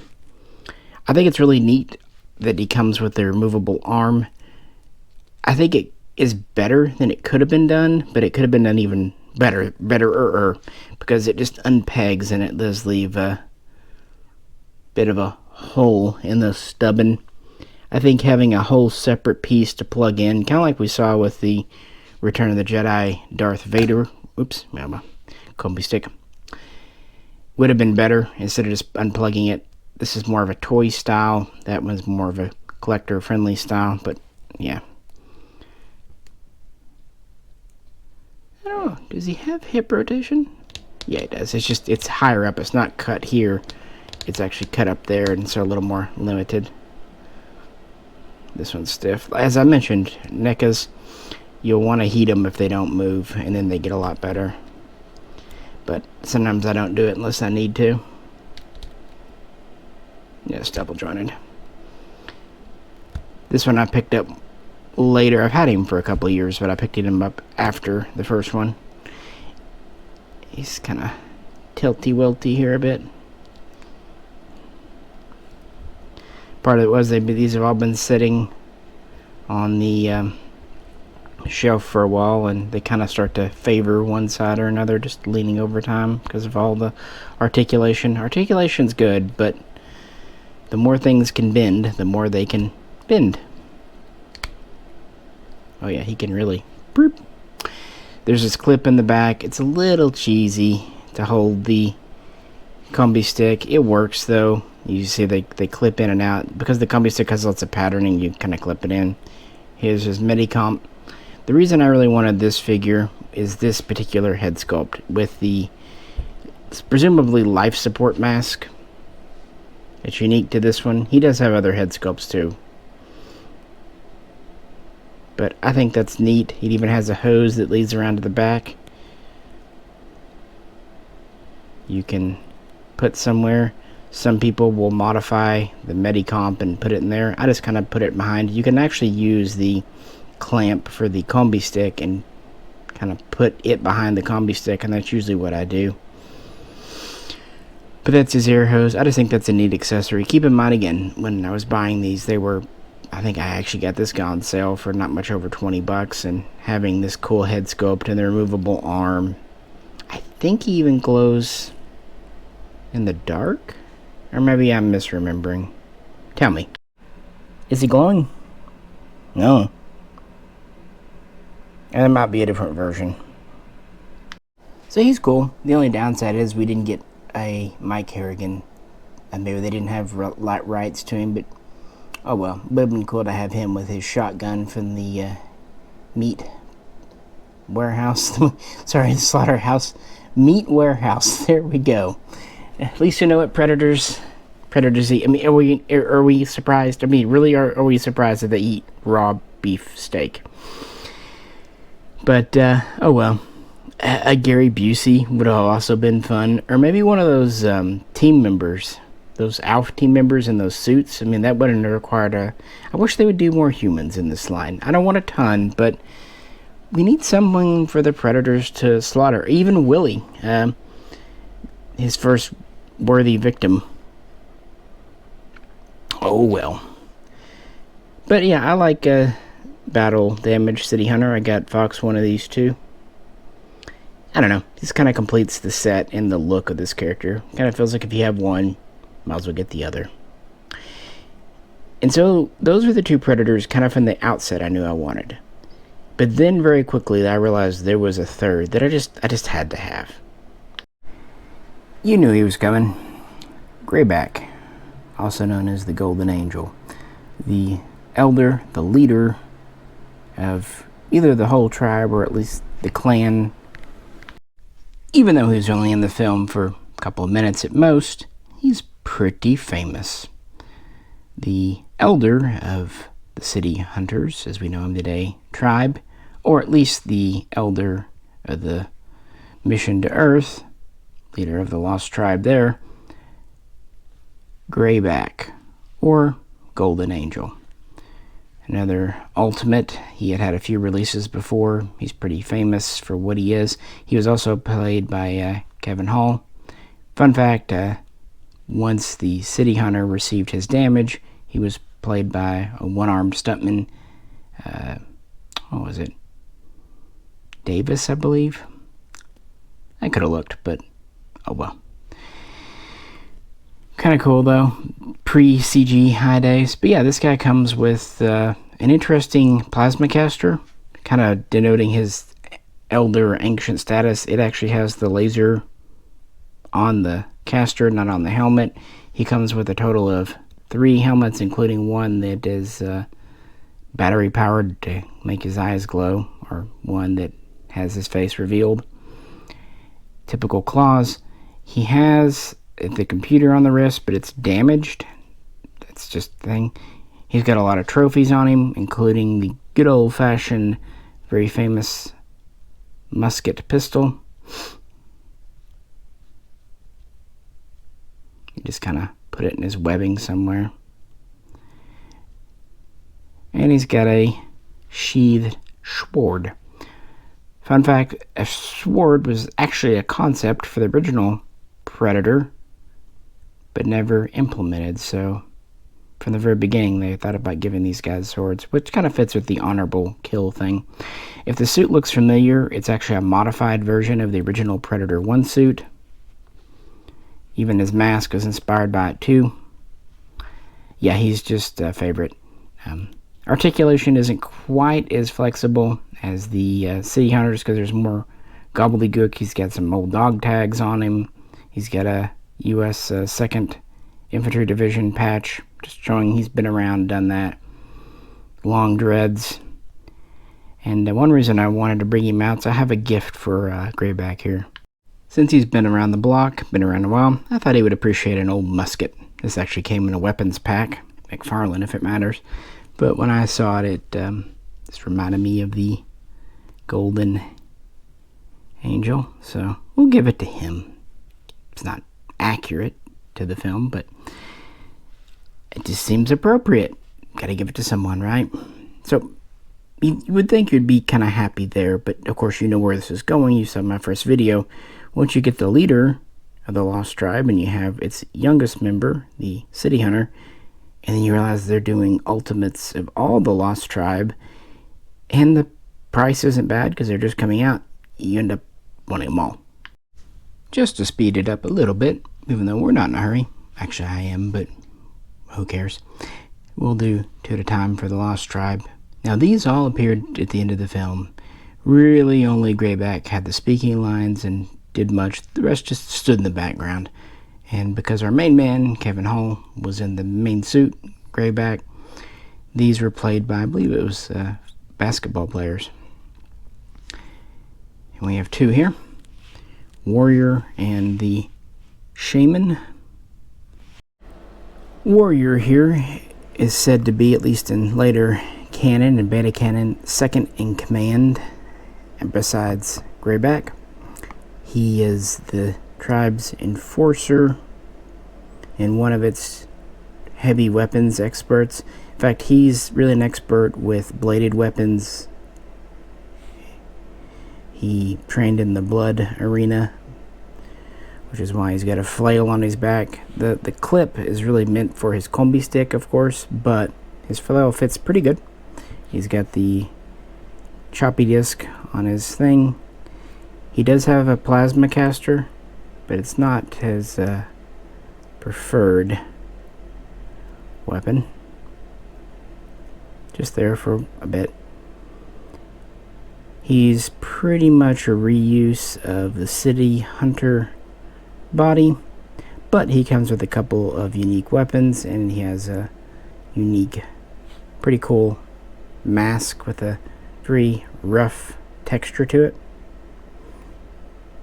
He is said to be on Earth hunting separately, I don't know, in Japan or something, during the main events of the Predator 2 film, but he of course returns for that final scene where they all surround Harrigan, and of course in the film he just sits there, or stands there rather. But we've expanded on him, and a lot of these of course reused bits of the City Hunter costume and some of the Predator 1 costume, Jungle Hunter, because background, and they were portrayed by, again, basketball players. He's cool. He's not my favorite, but I know a lot of people like him, and he does have some cool accessories. The axe is big. The only problem with it is it does make posing him a little hard because it's heavy, and also it makes getting him on a shelf a little hard because it really wants to hook on other figures. I'm more of a tech guy, which kind of leads us into. But then Shaman here, who's a little taller in the film, I guess different basketball player, he's a unique everything. He has a cloth, not exactly a robe, more of a draping with a wire in it, which is kind of neat. You can pose it. He has a combi stick style staff, but it's not a combi stick. He has a disc here, but it's not removable.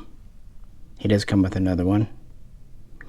He has this unique kind of bone knife. He even has a bone axe of sorts. Well, a skull axe. And he has a bone mask, although I think in the film he is unmasked. But no plasma caster. This guy's old school. Again, he's supposed to be the tribe's spiritual leader, all that good stuff. He's still a predator, though. Kind of a Native American vibe is given to him in later canon. But in the film, he's just kind of an odd-looking duck in the background. But yeah, he's in a different way to Gort, the warrior, also at the hierarchy end of the Lost Tribe. Neat figure, though, and it's nice to see a different basic mold. I mean, yeah, there's some reused parts, but there's also quite a bit new here for a background character. And again, released as an Ultimate with some pretty special accessories, and I do like accessories. Moving from the high elite of the tribe, let's talk about a couple of the experienced, blooded warriors. And let's begin here with the so-called Borg, nicknamed in the past Predator, today known as the Lost or Armored Lost Predator. He's unique. He doesn't really do much in the film again. He just kind of sits back. He doesn't have a mask in the film, but the Ultimate figure does come with a mask. He also has light-up eyes as a feature, at least with one of his heads. No wrist blades, unique, and his caster is a unique pattern too. It's on the right shoulder for one, and it kind of sandwiches down into his backpack, unlike, say, City Hunter. He actually has a pack.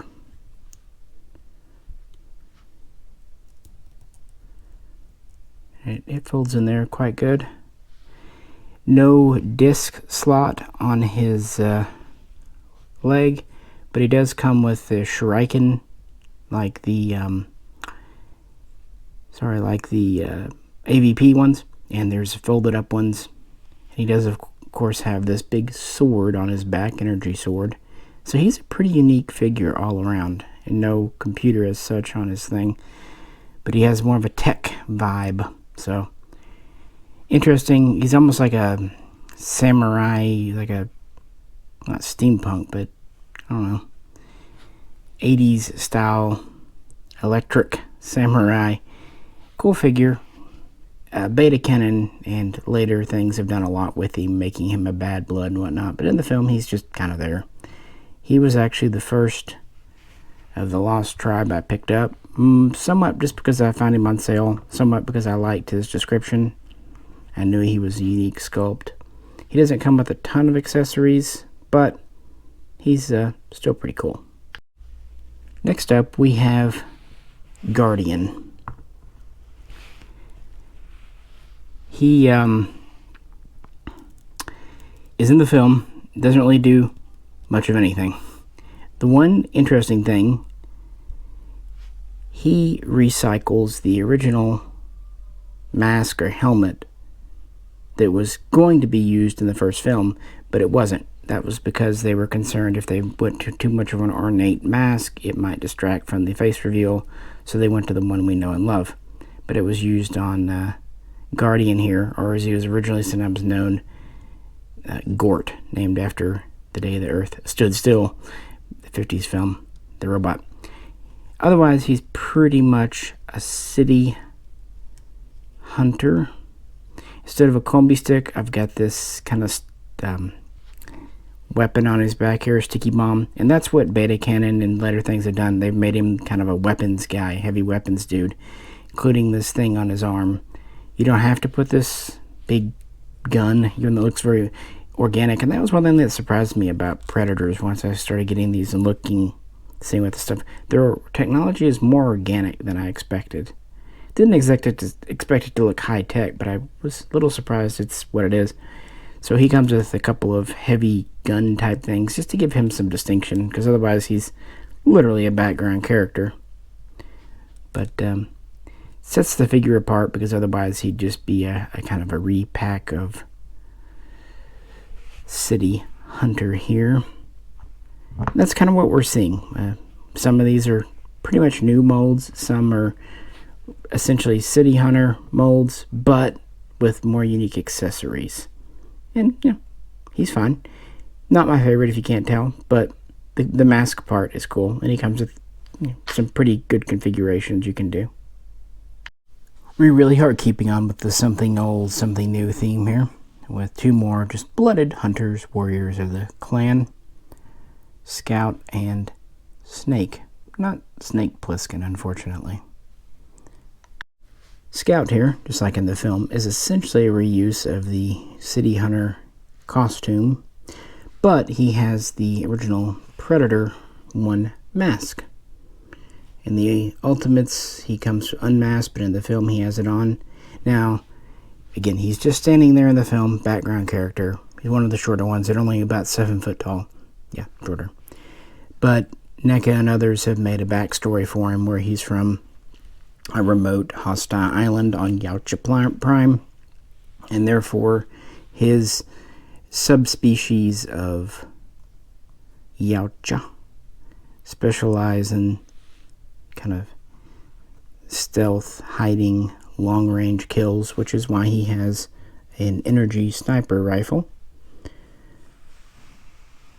He also, on his back, has, I rotated around here, a secondary energy weapon and kind of a bomb thing. Something I did to mine is I took his Medicomp, since he does have one, and put it on his leg with a clip. Since this is a reuse of the City Hunter mold, that hole is there for the net gun, so I didn't have to drill a hole in my figure. But since he's already modified, he's one where the body itself, aside from the kind of unique skin color to denote his subspecies, is the same. But his accessories are really what make him. His big gun is cool. The muzzle actually extends out. It's got the bipod articulates, little bipod on it. He's neat, but he's neat because of what he comes with, not his figure itself. He has his standard little caster here, just like the City Hunter. But yeah, quite a bit of reuse, but I think they did what they could to jazz him up, and, you know, they're trying to complete the Lost Tribe. A bit more distinctive is Snake Predator, so named because originally of his skin pattern, and he's not really wearing much at all. He's interesting. Sorry. I have him unmasked here, but he does have a mask. I just figured since he wasn't wearing a lot else. He does have a bit of furry on his side here, kind of flocking, which is a neat touch. Pretty much spinning him around.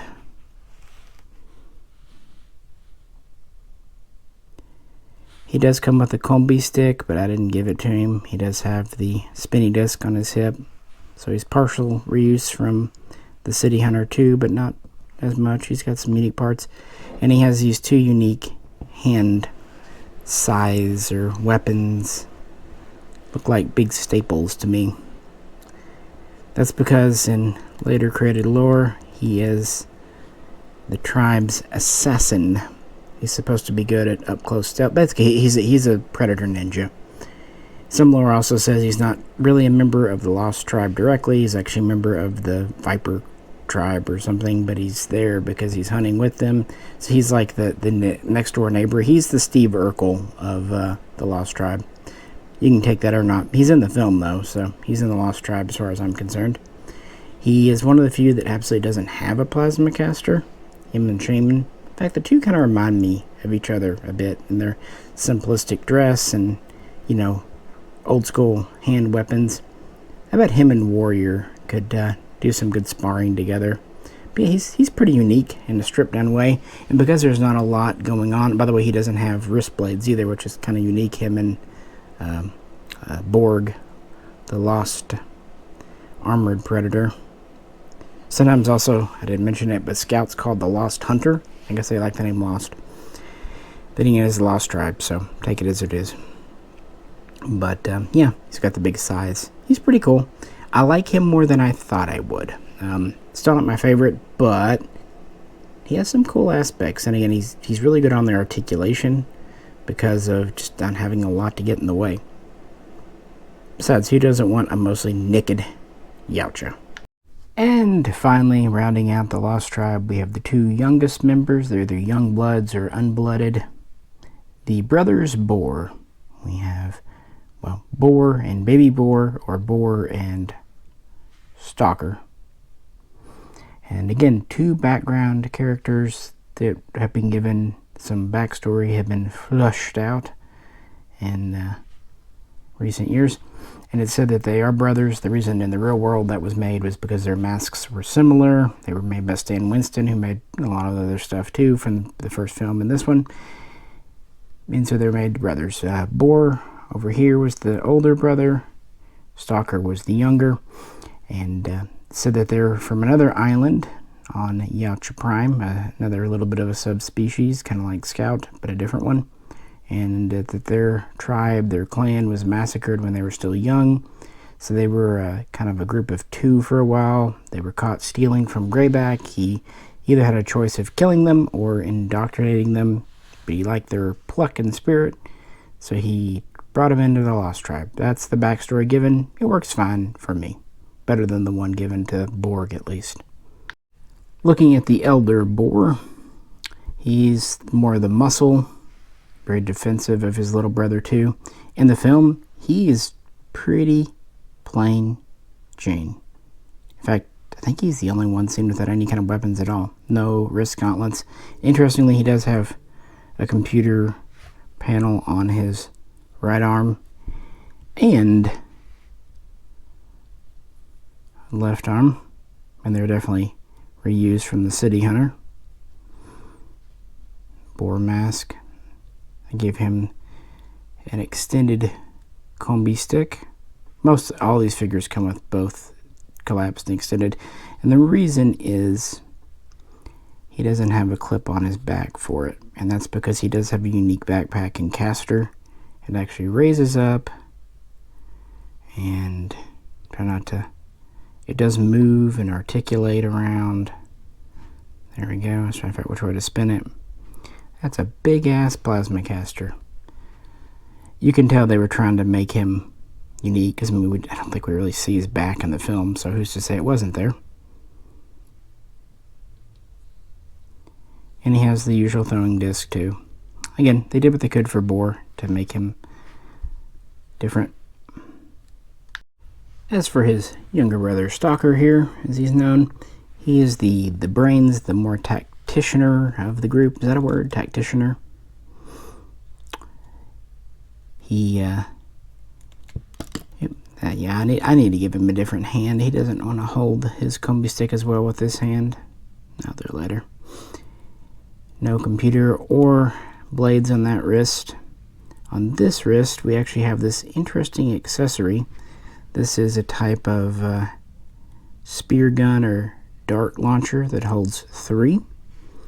It's actually a futurized version of something we'll see later in the video. I like it. It actually articulates. Sits on his wrist there. But yeah, whereas his brother has 2 computers, he effectively has none. And a little bit unique for Yautja. We've seen it a few times, but his caster is on his right side, which maybe means he's technically left-handed, which explains why the spear launcher is on his hand. He has a similar large caster. It's actually a slightly different mold, but it gives symmetry and shows that these are unique. Maybe it's something from their old tribe, but I do like how it folds up, kind of like Borg's. And there's his mask. The legs are certainly City Hunter, but the top's a little different. Yet again, NECA did what they could to make him unique, and I appreciate that. But, you know, you can't really do 8 out of the 10 members of the Lost Tribe. That would just, it would rankle every collector in the world. If you're going to do it, you got to do it. Only problem is, these are just background characters. And, well, there's only so much you can do. But I think they did a good job. I really do. Maybe they should have released them in a pack instead of doing ultimates for each one. 2 together like Boar and Stalker here. But on the other hand, they weren't super duper expensive. Whew. Still got more to go. We talked about the films. We've talked about Requiem, the original AVP. We've talked about Predator 1, Predator 2, which has a lot more Predators in it than you'd think. Now, I did mention they did some Kenner Tribute, and they did some comics, and some other kind of ones, especially during this era. I didn't buy many of these, but, well, I did buy a few. So let me show and tell you why I picked these. So we begin with Broken Tusk here from the comics, which I've never really read, of course, and not really my thing. But he was honestly inexpensive at a store. He was one of the older carded figures, kind of like the AVP series before they went to the boxes for the Ultimates. But he was on the AVP style body, but he's pretty different. And he has some pretty cool accessories. For one, he has this big double-ended staff thing. Very impressive. But it also breaks in two, and he can hold each half in a hand. And then he comes with this so-called burner, which is essentially a gun. It's Predator speak. That's kind of his speciality, is guns. Now, while most Yautja will allow plasma casters, and the reason that Scouts allowed guns is because he constructed them. This is pretty unique to this here guy, because he is a xenomorph hunter primarily. Again, I like the accessories. That's at least what got me to pick him up. But when I got him, I kind of like the body. He was part of, I think, Series 18, so the last officially named series. He moves pretty well. He's got double jointed legs and everything. Again, they were doing him right as they were going over to the Ultimates for the most part. Interestingly, he doesn't really have a plasma caster, although he does have a big backpack, and I think it's cool that the gun has a sling. Also in the series was a Bull, but I did not get him, unfortunately. He was already sold out. Oh well, he's cool. I thought he was neat. Kind of with the next guy too. The Ahab Predator. Now, he was first released in a standard, and then he was actually given the ultimate treatment, which is the one I got here. And I was kind of worn down on him. People really reviewed him highly, and eventually I just went for it, and didn't regret it. He's pretty cool and unique. He has a unique Ahab whaling spear, but his deal was killing an engineer. And even though it's not on him right now, I actually give it to my engineer. Him coming with an engineering gun was a big selling point. He does have the engineer spine and skull I put on his back. He does have a bit of a cape here, partial cape. And he has a unique removable mask. Sorry, I hit you with the thing. That spear is very long. Yeah, again, I'm not a comics person for the most part, but I thought the engineer skull and gun were cool accessories. I actually do kind of like removable masks.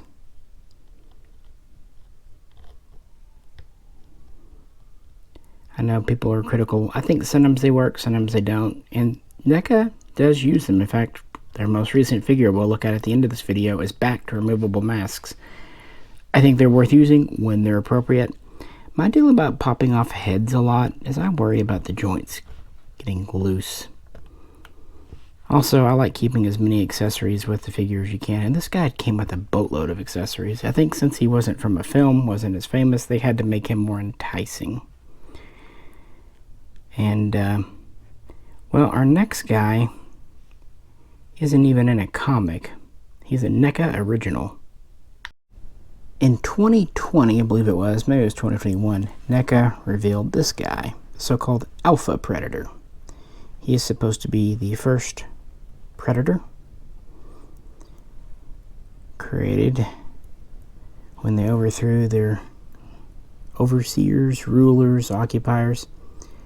In reality, NECA was celebrating their 100th Predator issue, so they created their own. And he is very much bone inspired. Everything is bone with this guy. Unique, everything. And he too does the removable mask and has spikes on him that come off if you want. He's got a bone shrike and he's got this arm thing, kind of a proto slashing blade. My only gripe with this guy, and he's cool, I got him with Fox at Target, is he stands weird. Like, his legs are a little weird. In fact, I had to tack him to the base. He kept tumping over. It's not quite as balanced. I don't know. It's something. So if you get one of these, he's neat. I'm not saying don't get him.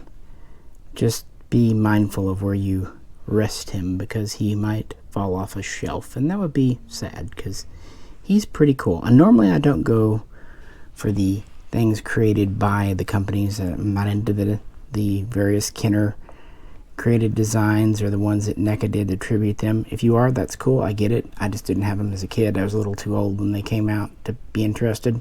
I'm more into beer and girls by that point, or at least thought I was. But this is an exception. I just thought he was interesting, and I kind of like history, you might have noticed, and this is the beginning of Predator history. And as a later film will reveal, he actually gels very well with what we'll see on screen. But yeah, this is a NECA exclusive, a unique design from them, and I think they did a really good job. The bone all has kind of a coarse texture to it, which really conveys it quite well.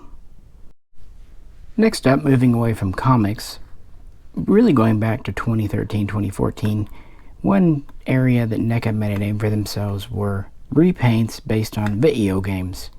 And we see several from other games and other lines. In the Predator series, we have 3 from the AVP game. And the old one, the arcade from the 90s, the early 90s. And this guy here is a redo of City Hunter in a different scheme. And one, I found him on sale, cheap, like $19 shipped. And for another, I really wanted this weapon. It seems unique to him. He did come with a gun too. These all came with guns, which is kind of cool.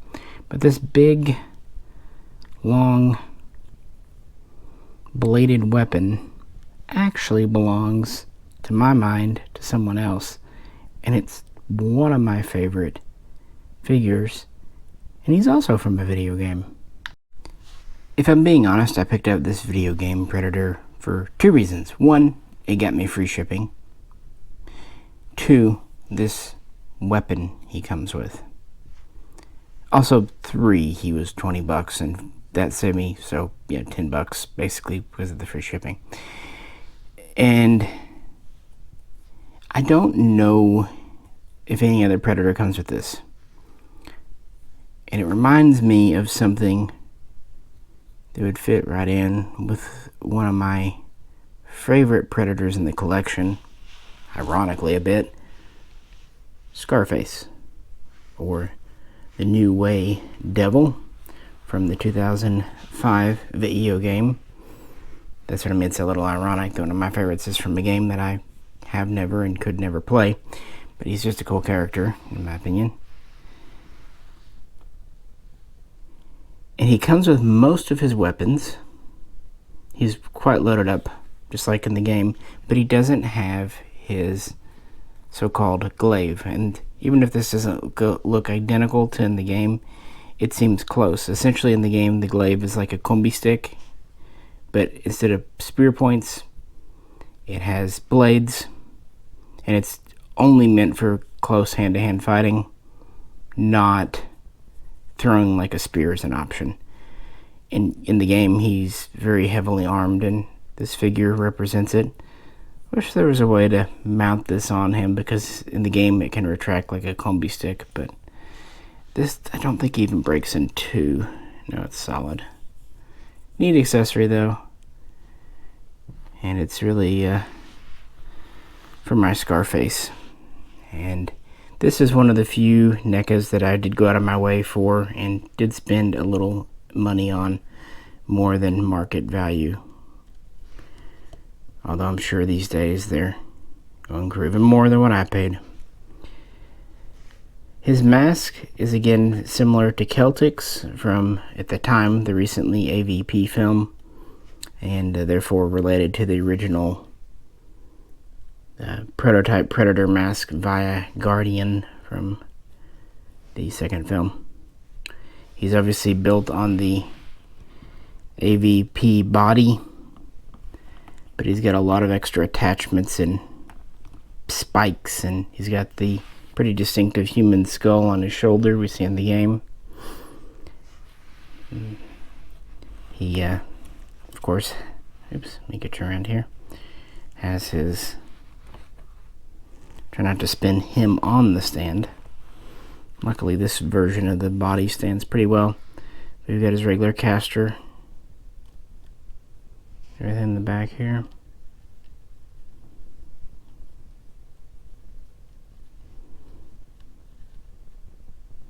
And it pegs in.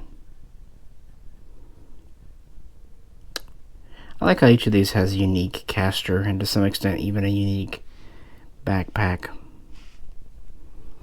The spikes, one of my spikes, because it had been sitting in the package for a while, was a little bent, but I heated it up and just gently nudged it back into place, and I think I corrected it about 80%.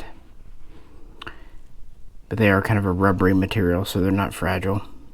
I'm really glad that modern toys or action figures or collectibles, whatever you like to call them, have gone to that rubbery plastic, because guys back in the 80s when they were using that hard plastic, it simply broke.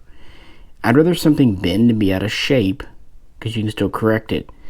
Because once something breaks, maybe you can super glue it back. Probably you can't. But yeah, he's one of my favorites. He's a member of the Dark Blade clan. He's originally in the game an elite rank, so quite high. He goes to Earth to hunt in 1930, and it doesn't go well for him, and he loses a lot of his technology, and instead of being executed, he's exiled, stripped of his rank, and exiled to a hostile planet.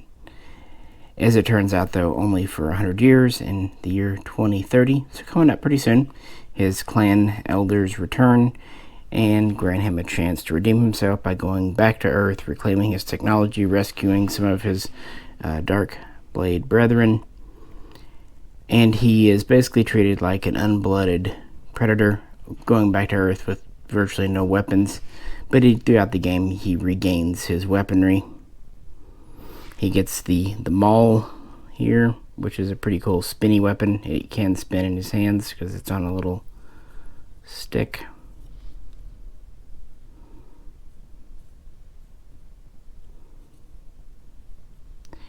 He also comes with the typical shuriken, and in the game he also has throwing discs. He doesn't come with one in the package, but a lot of other predators have throwing discs. He has an interesting spear launcher here. It's kind of an intermediate. We've seen the small version and the City Hunter's Gauntlet. This is more of a spear gun pistol that he picks back up. He still has his regular blades because he's a predator. The spear gun is a unique accessory. He's a pretty unique figure. Most everything he comes with is unique to him, and again, even though he's on the AVP body, most of the bits and bobs are customized. He does, of course, have a scar face, missing one eye, part of his whole shtick. And yeah, throughout the game, he kills a bunch of humans, some xenomorphs, some hybrids, even some other predators that have been forcefully turned. It's a whole thing. It's fun. And eventually becomes an elite again and regains the honor of his clan and rescues several brothers. Yeah, and I like that he's fully kitted out here. Check him out if you haven't. If you can still find one. I don't know what they're going for today. NECA hasn't done these in a while. Again, I normally don't go for video game characters, but I just like him. Then again, our next character, supposedly from a film, didn't even make it that far. In fact, the only reason I ended up buying him was because Fox liked him so much. So let's move back into the world of Hollywood. I'm talking, of course, about the so-called emissary predator from the 2018 film The Predator. Okay, 2010's Predators, even if it wasn't a great film, I think we can agree was kind of on brand for being a Predator film. At least close enough for government work. The Predator had potential, and I think because of Sean Black's involvement, there was a lot of excitement, but it suffered from really, I would say modern Hollywood, but I think Hollywood from this era, 2015, 2020 era, in particular, rewrites, meddling committee, it just has tonal whiplash that I think there could have been a decent film in there so far, but it switches around. And this guy is a good example. There were not one, but two of these guys supposed to be in the film. They were from the same clan as the rest of the Predators featured, but had defected to Earth around 2016 to, quote-unquote, warn humanity about an upcoming Yautja invasion. And they were hanging out in Project Stargazer, and they had their own game preserve, it said. We don't know, because this is all just off the wiki, because they're not in the film. And that's about it. They have some Yautja gear, like a biomask, which this one doesn't have on right now, but he has it, and a wrist computer system. But then they have human gear, including packs and some camo. And of course they carry an FN M240 SAW machine gun, which is accurate, and it's kind of neat. This one does have some articulation in it. It's got the drum.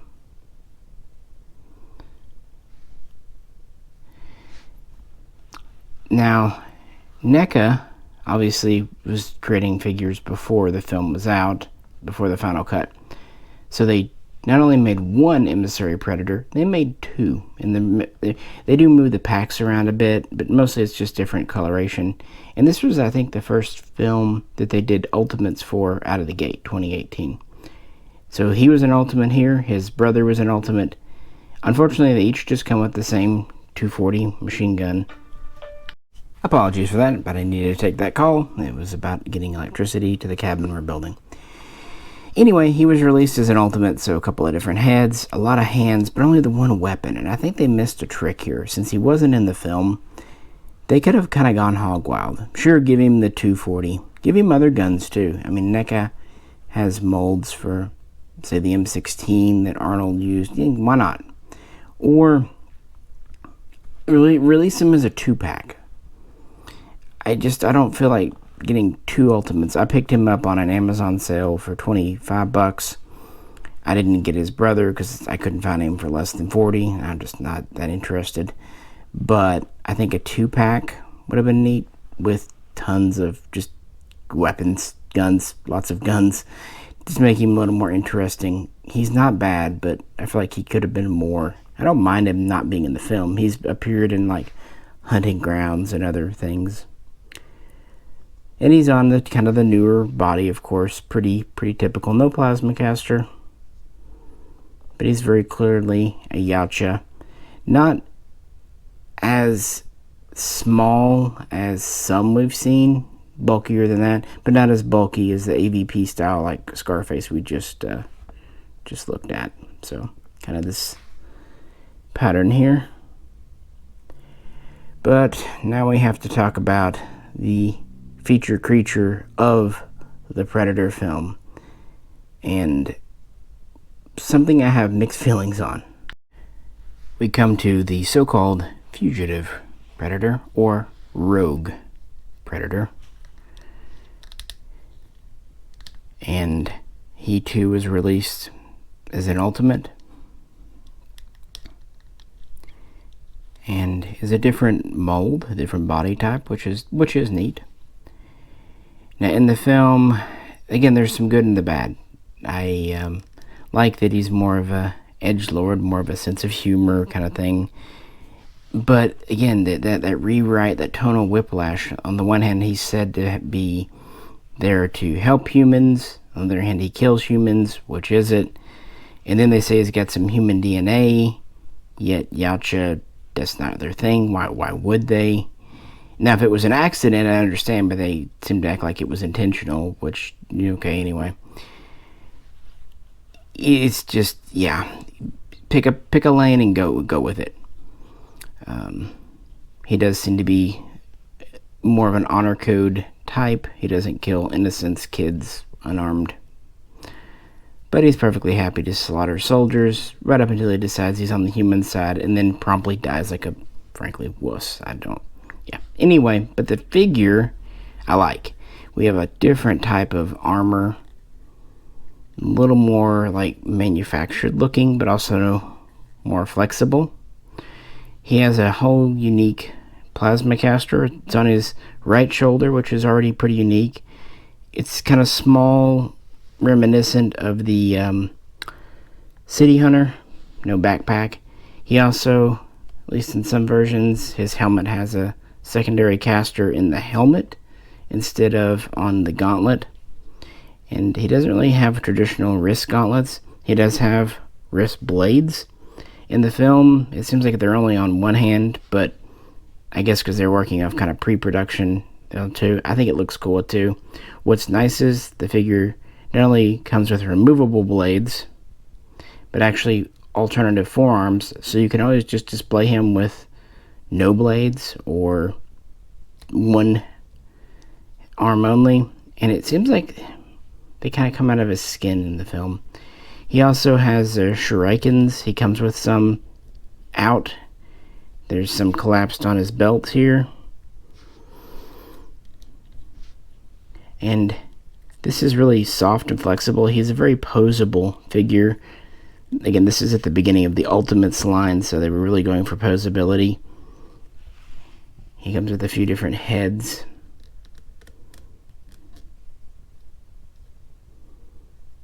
But this is really him from the beginning of the film. You ever wondered what a predator looks like naked? Ever since I read they made him, I wanted him, and I tried to top myself out for quite a while. But then, as often happens with me on a sale, I couldn't resist picking up the fugitive so-called lab escape. Now, sometimes I'll kind of ding them for making two figures when they could have just made one. But with this guy, I get it. They really needed to make two. He couldn't just be a simple head and hand swap. I mean, the body's totally different. Okay, he's not completely naked, but he's close. This is him, well, after he was injured during the crash landing and goes to Project Stargazer. He does have his belt with the shurikens on it, but the top, so the legs are pretty similar. But because there's really nothing on him, he is probably the most flexible predator that NECA makes. One of them for sure. A lot of torso movement you don't normally get. A lot of hip movement. This is really soft and flexible. Not only does he come with this head, he also comes with a version with a laser in it. Now normally the light up features, the eyes is whatever, but the kind of predator style laser targeting system, it's so famous even a blind guy knows about it. It can do that, which is pretty neato. He also has a damage mask he can hold, part of the film. But I'm gonna be honest, and I've said this in a few other videos, what's in his hands really what made me want this. He has a Swiss Sig SG552. and it's pretty accurately rendered. I wish the stock folded, but I get it. It's got the shorter mag in it. The mag's a little big and bulky, but that's okay. He's got a little foregrip, kind of vertical, or kind of an angle foregrip there. He's got a little optic on it. Looks like an EOTech, I'm going to say. Could be wrong, though. So this is one with the rail. It's got little rails on there, side rails. No, they did a good job, and it being an all black's fine. A lot of your newer Swiss guns, especially exports, are black. I don't know if what they used in the film was, but could have been a 5.53. Should have been for 2018, but we'll let it slide because 5.52s are so iconic. So yeah, this guy is really about the articulation and, for me, the accessories. But I'm curious, which style do you like? They're both neat, but yeah. It's funny, I don't really care for the Predator Fugitive here in the film, but I actually like the figures a lot. They're a very fun figure. In a new take, he's kind of more slender. He then kind of reminds me of the City Hunter a lot, being slender, more nimble. We don't know his rank. He's at least a blooded, maybe bad blood. The whole film is confusing. Why is he on Earth? Who knows? Whatever. And he still fits in with the Predator series, though. We can just ignore the whole human connection. But you know how I said he died kind of like a bitch? Well, our next Predator, it's hard to be generous to. But how's the figure? It's now time to talk about the so-called upgrade, or ultimate, or at least the best name, Assassin Predator. Oh boy. In the film versus the NECA figure. I will give credit, though. This is also sometimes called a Super Predator. He at least does look the part, unlike our previous poser who wanted to be a Super Predator, Berserker, who is really no taller or bigger, maybe a couple of inches, than a regular Predator. Then again, the Fugitive is a little tall, though slender. But yeah, at least he is a true, quote-unquote, supersized Predator. In the film, he's like 11 feet, which translates to about a foot tall, maybe even a little taller in this scale, about 1/10 scale. Yeah, I could say a lot. I'm not going to. This is where the film really kind of goes nutty. I can buy that he has kind of the thermal vision integrated into his eyeballs or brain skull. I mean, macro technology exists. He has a wrist blade, actually very similar to these so-called Super Predators from 2010. Single blade that can shoot out. So that's fine. Instead of an energy cannon on his shoulder, he has this cannon here, which is normal size cannon for a Predator, but it's on his forearm, and it actually retracts in. But no computer system, and the reason he doesn't have much in the way of body armor, aside from I think they just liked having naked Predators in 2018, he can harden his skin, and this is the version called the Armored Assassin that NECA did. There was also a quote-unquote unarmored version. It's actually because of him I have this figure. I didn't set out to buy him. I was actually doing an order. Again, I love free shipping, so I asked Fox if he wanted anything, and he wanted this guy here. So I got it on the order. Then he forgot, and he found unarmored Assassin at Target, and then armored came in, and I said, you know what, the price wasn't bad. I'll just keep him. And I will admit, NECA, for the size of the figure, did good. He was $42 shipped. And he's the size of an old school G.I. Joe. And you do get different head positioning for the mandibles. You get some different fists. And if you don't want the gun in the arm, you get a plug for the hole. It does articulate too. And his legs are good. They actually put kind of a ratcheting system, so if you pose him, but therein lies the figure's weak point, which is from the film. His little bitty legs and feet. He just gets smaller. He is literally cartoonish. Here they are laying side by side. Fugitive and Upgrade Assassin. You can definitely see he's bigger. But the feet. Fugitive literally has bigger feet than Upgrade. Now, no, you could say he actually stands on his tippy toes and the back of his foot is here. That's silly. They do use it in the film as one of his weak points to really do one of the several fatal damages. I don't like that he kills the other predator so quickly and then he's fighting humans and it's kind of as you go. And I don't know. I don't hate the design though. I don't love it, but I don't hate it. But the legs, the feet are pretty cringe. But, you know, NECA had to make a figure reminiscent of the film, and so they did. And this was really their first big guy. They had done, you know, the Queen Alien, which was quite large. Bigger than this even. But now they did this guy. Two versions of. And he comes with a good number of accessories, about as many as he could come with. He doesn't really have a lot of equipment in the film either. There's Predator Butt.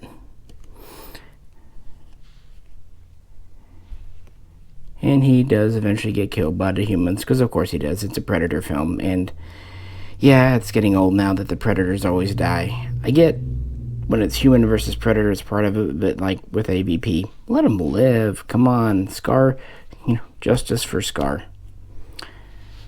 But seeing move him in and out, pretty cool. I don't know if NECA does that with a lot of other figures, but you could tell they were doing a lot of experimentation. He really has no way of standing on his own. Mine's not gummy or anything. The joints are tight, but again, those tiny little feet. But at least he is a true super predator. But, well, why should Fugitive have all the fun? And also, I think this is kind of NECA's hold my beer moment. Because while this was designed by Sean Black and his team, and it was a purely CGI model, could you guess? And then again, 2018, the whole CGI thing. And also the film had sequel bait. It's like everything, especially then, even now, but especially then, had to be set up for a sequel and had to be part of a greater universe. The MCU really affected films. Whatever happened to just ending a film? If you want to have a sequel bait, the ending to Predator 2 was perfect. Anyway, Predators, or excuse me, The Predator. Was it worse than AVP Requiem? Let me know in the comments.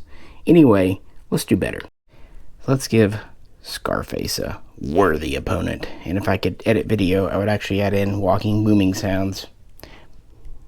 Stoneheart, from the same concrete jungle of the Eel game. And built on the same basic body as Upgrade, but doing it a lot better and a lot cooler. For one thing, he has full-size feet. He still has their, you know, ratcheted legs, but yeah, they're actually larger, which is good.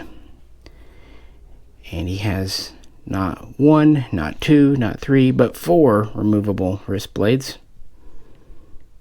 And he's basically a steampunk Predator with these hoses and turbines, and they even spin, and he even has batteries to light up. In the game, Stoneheart was the leader of the Dark Blade clan, but he was captured by the Borgias and lobotomized and turned into Predator Borg, which is basically Hirogen. This is basically a Hirogen Borgified. And even before he was Borgified, he preferred wrist blades, and he was a big boy. In fact, he took great offense, though, if it was ever suggested that he was genetically augmented or modified, because, yeah, in actual Yautja culture, that was not really seen as a good thing to do. Also, kind of like in Star Trek, Asper's here. But we could also say that Upgrade 2 was considered a bad blood or a cheater, as Sean Black called him, because he did genetically modify. But no, he was just an abnormally large Yautja. Not quite as tall as Upgrade, though. Yeah, thanks mainly to the head and a bit to the legs, he's not an inch shorter, but maybe half an inch shorter, just reflecting that he's more of a 9-10 foot tall Yautja. But he's heavier because of his thicker body type in general, and his enhancements in particular. It also kind of shows you this guy naturally grew. This guy, and I think that was the idea behind the crazy legs, was showing genetic manipulation and it being artificial and out of balance. But yeah, I don't know if that was conveyed. And then the whole autism thing was strange and kind of insulting, frankly. But anyway, Stoneheart's cool. And it gives one of my favorites, an adversary. Of course, the blades are removed. He has different hands he comes with. You can position his mouth. These mandibles actually unplug. Instead of swapping heads, because the head's huge and part of the electronics, the mandibles here can be positioned. And for as big as he is and all these hoses, he's actually pretty articulate. And the hoses, too, have some bend and give to them. And I say that because I wanted him, but he was like $60. And then, you say it with me, found him on sale, Amazon, $39.95. I tried to talk Fox into getting one. He didn't, and now he's back over 50. But I think for $40, with all the goodies, he's pretty nice. He came out much later than Scarface, unfortunately. So if you have Scarface, great. But if you want to get a Scarface to go with your Stoneheart, that's going to be hard to do for not insignificant money. But here they are together.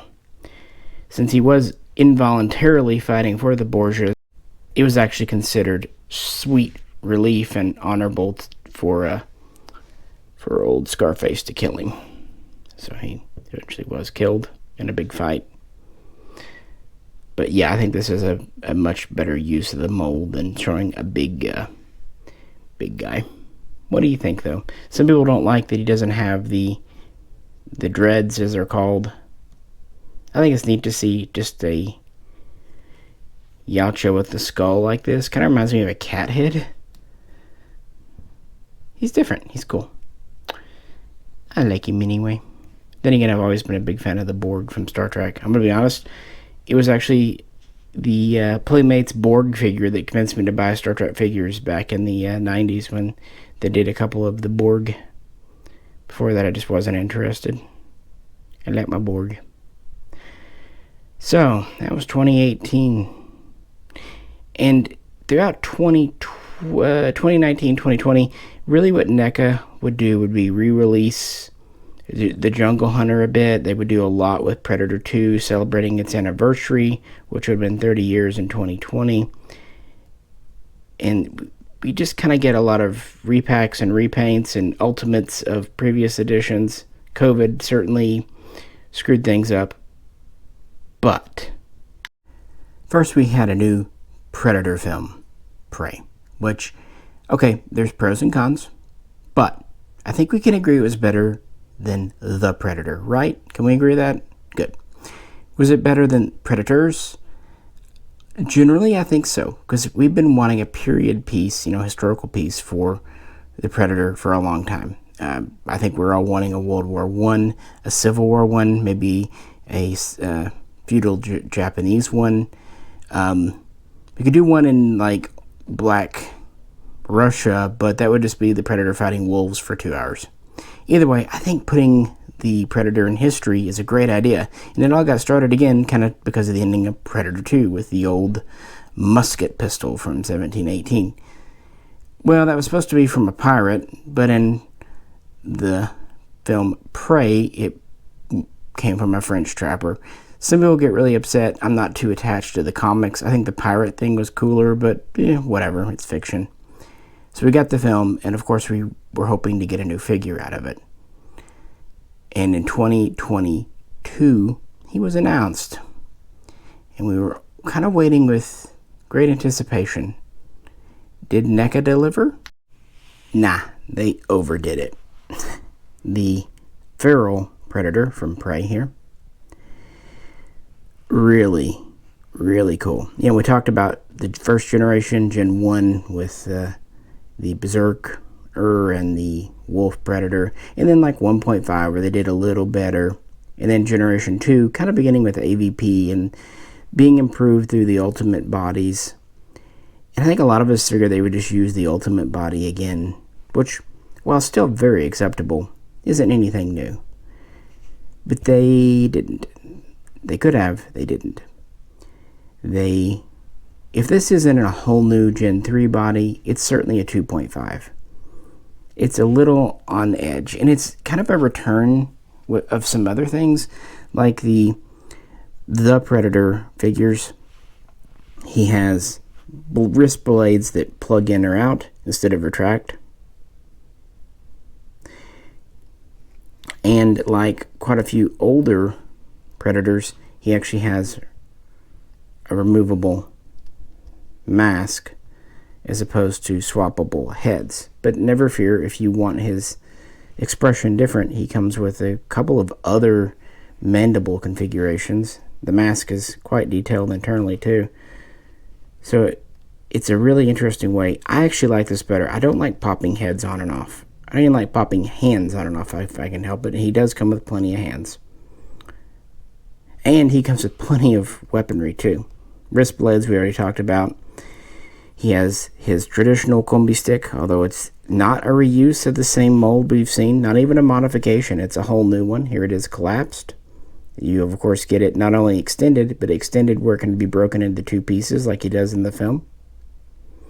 We do have kind of his little mine thing that he tosses in the film, but it is not removable. It's just in there. I'm fine with that. We have his backpack, and what's really neat, the way they did it this time, and I hope they keep doing it, it doesn't peg in. It doesn't slot in. It's not even friction fit. It's the power of magnets. And we actually have two magnetic spots here. One here, one here.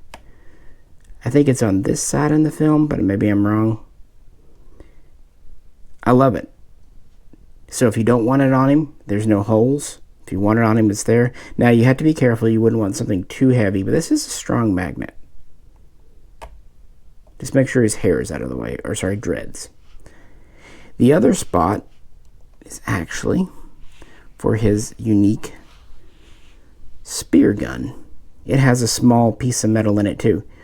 Now, the problem with it, it's not as magnetically attracted because the metal is smaller in it, but it will stick on his back if you find the sweet spot, but it's easily knocked off. I'll give it credit. But it's there, it doesn't hurt anything, and it fits in a couple of different hands quite well.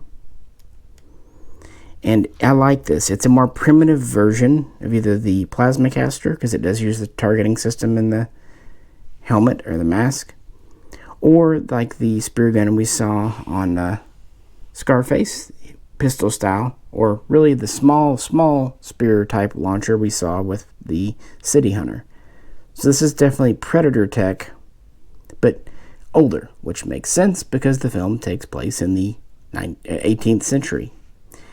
And this Yautja looks different because, like we've talked about before, he comes from another subspecies. Feral, more primitive. He seems to be more of a desert, dry, arid area dweller. And his skin's a different color. We don't have the more traditional netting. He is tall. The figure is actually taller than most of the others. Not as big as Upgrade or Stoneheart, but he stands on his own. See? Quite well. I'll just hold him like this in case he decides to tump, because there's a lot of gear on him.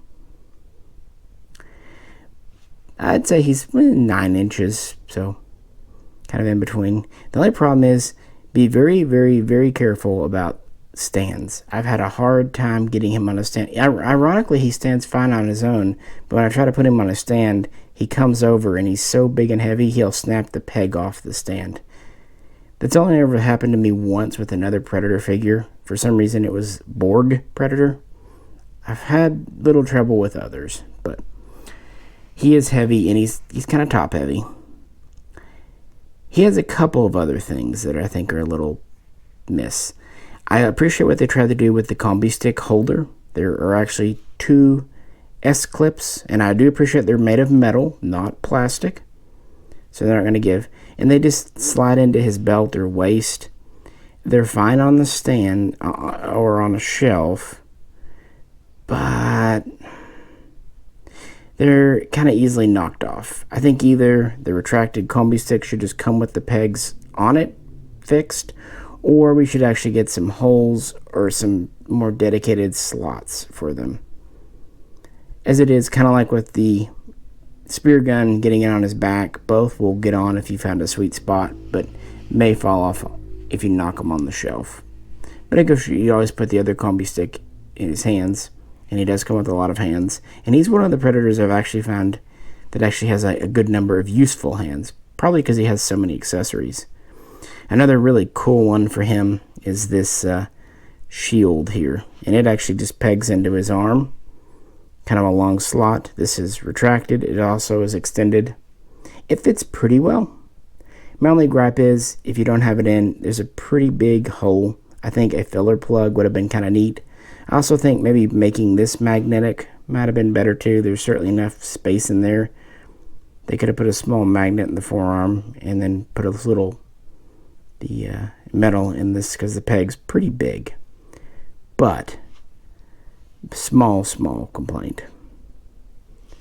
It actually holds his spear gun well with it retracted. When it's fully exposed, it's a little harder to get the spear gun in his hand. So I'm curious, what did you think of Prey? I thought it was a pretty solid film. Again, there are always things you can suggest that don't quite fit or gel, but overall, pretty good. Oh, one other thing about the feral predator. Some people have trouble with the wrist blades. What I've discovered, those holes are a little undersized, but if you kind of work with them and they kind of are a flexible plastic, they'll expand out. One of mine goes in really good and stays in. The other one is a little fidgety, but as I work it, it's getting better. So if you're having trouble with yours, just be patient. You could also try heating up the arm holes, but not heating up the blades, maybe even freezing them to make them a little smaller, and then just get them in there good and let them set for a few days. Yeah, it's okay. But as of 2024, I think he came out in October of last year. He's our newest NECA predator. So they took a bit of a break, especially from new molds and stuff, but boy, they came back with a vengeance. So I'm hoping A, for another good film, World War I based, and B, some good predator figures for it. There we go. Oh, and I do think feral unintentionally slots in very nicely in between the so-called alpha predator and more modern day predators, showing the evolution of their technology. All right, we made it. Here everyone is lined up except for the big boys. Just kind of logistically how it worked out. Anyone want to help me with these all back on the shelf? That's the problem. But it's a neat series from NECA. No wonder it's probably their most successful and the one they're most well known for. And it started all the way back with arguably one of the least popular films, Requiem. But then again, everyone likes Wolf. But the series really didn't begin in earnest until Predators with Berserker, Tracker, Falconer, and of course Classic, which led into literally the classic Jungle Hunter, City Hunter, The Lost Tribe, all the comic books, The Predator 2018, and the most recent released last year. Sorry, I don't really have a good stand for him yet. The Feral Predator. I think it's interesting how some features come and go, like removable mask or swappable head, extendable, retractable blade, or plug-in, plug-out blades. The one thing that's really new, we can really call him a mold 2.5, is the magnet inside. But I do like kind of the connection. We see common tech, spear guns, net guns, of course later on plasma casters, and even going back to the Alpha Predator, it all neatly ties in. It all looks like it's from Yautja Prime, but also I like their explanations of different biomes, different continents, different islands produce slightly different Yautjas. Just like, we're all human, but someone from halfway around the world from you is going to have certain genetic differences, taller, shorter, darker, lighter hair, eyes, etc. I don't know, they're fun. This wasn't a super deep dive. I just really thought I felt like talking some Predators. Hope you did too. So I'm curious, what's your favorite film and least favorite film, and what's your favorite character and least favorite character? Because they are different. In fact, some of my favorite characters come from my least favorite films, and while I do love the Jungle Hunter for nostalgia, I gotta admit the character, the figure, is a little bland by more modern standards. I don't know. Let me know. Anyway, I gotta get back to work, guys, so appreciate you hanging out today. Hope everyone's having a good weekend. This is Misha. Catch you very soon. Next time. And seriously, if anyone wants to help me get all these back on the shelf, I have like an hour to get them back before I need this table cleaned to take pictures. Crap.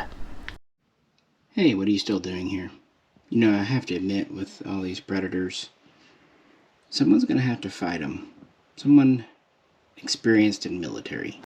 You did good, but that was kind of against an old school Predator. And you're kind of getting rather long in the tooth yourself and have been in politics. Just not sure you're the man for the job now. Admit, you're about as badass of a chick as they come. And you certainly killed some xenomorphs. But you're also technically dead. And I think you give a Predator a good run for his money. I think he might get you in the end. Who else? You're big. You're strong. But you're more into killing aging old men and robots that don't fight back. No. Plus, of course, Ahab owned one of your kind, so no engineers. You were my childhood hero, and love you, Mark Hamill, but yeah, even though you're a real Jedi, you're just a little too small. You're not going to go up against Predators, not this many. You'll put up a good fight, but I think they'd still own you. Alright, Darth, yeah, you're bigger, you're badder than your son, I'll give you that. You might have been able to give one a run for his money, but look at yourself. You haven't cleaned up even since the last time. How many times has Obi-Wan beat you? He's an old man. He was in Train Spotting. Get yourself cleaned up. No. I think we were on the right track with Marines. Yeah, I think he could handle it. He's got the one-on-one and one-on-100 experience that is just needed. That's right. Next time, we're going to talk and deep dive on the Doom guy. The Doom Marine. The Slayer. And you're going to get to hear a blind guy's perspective on the original 93 Doom. Next time.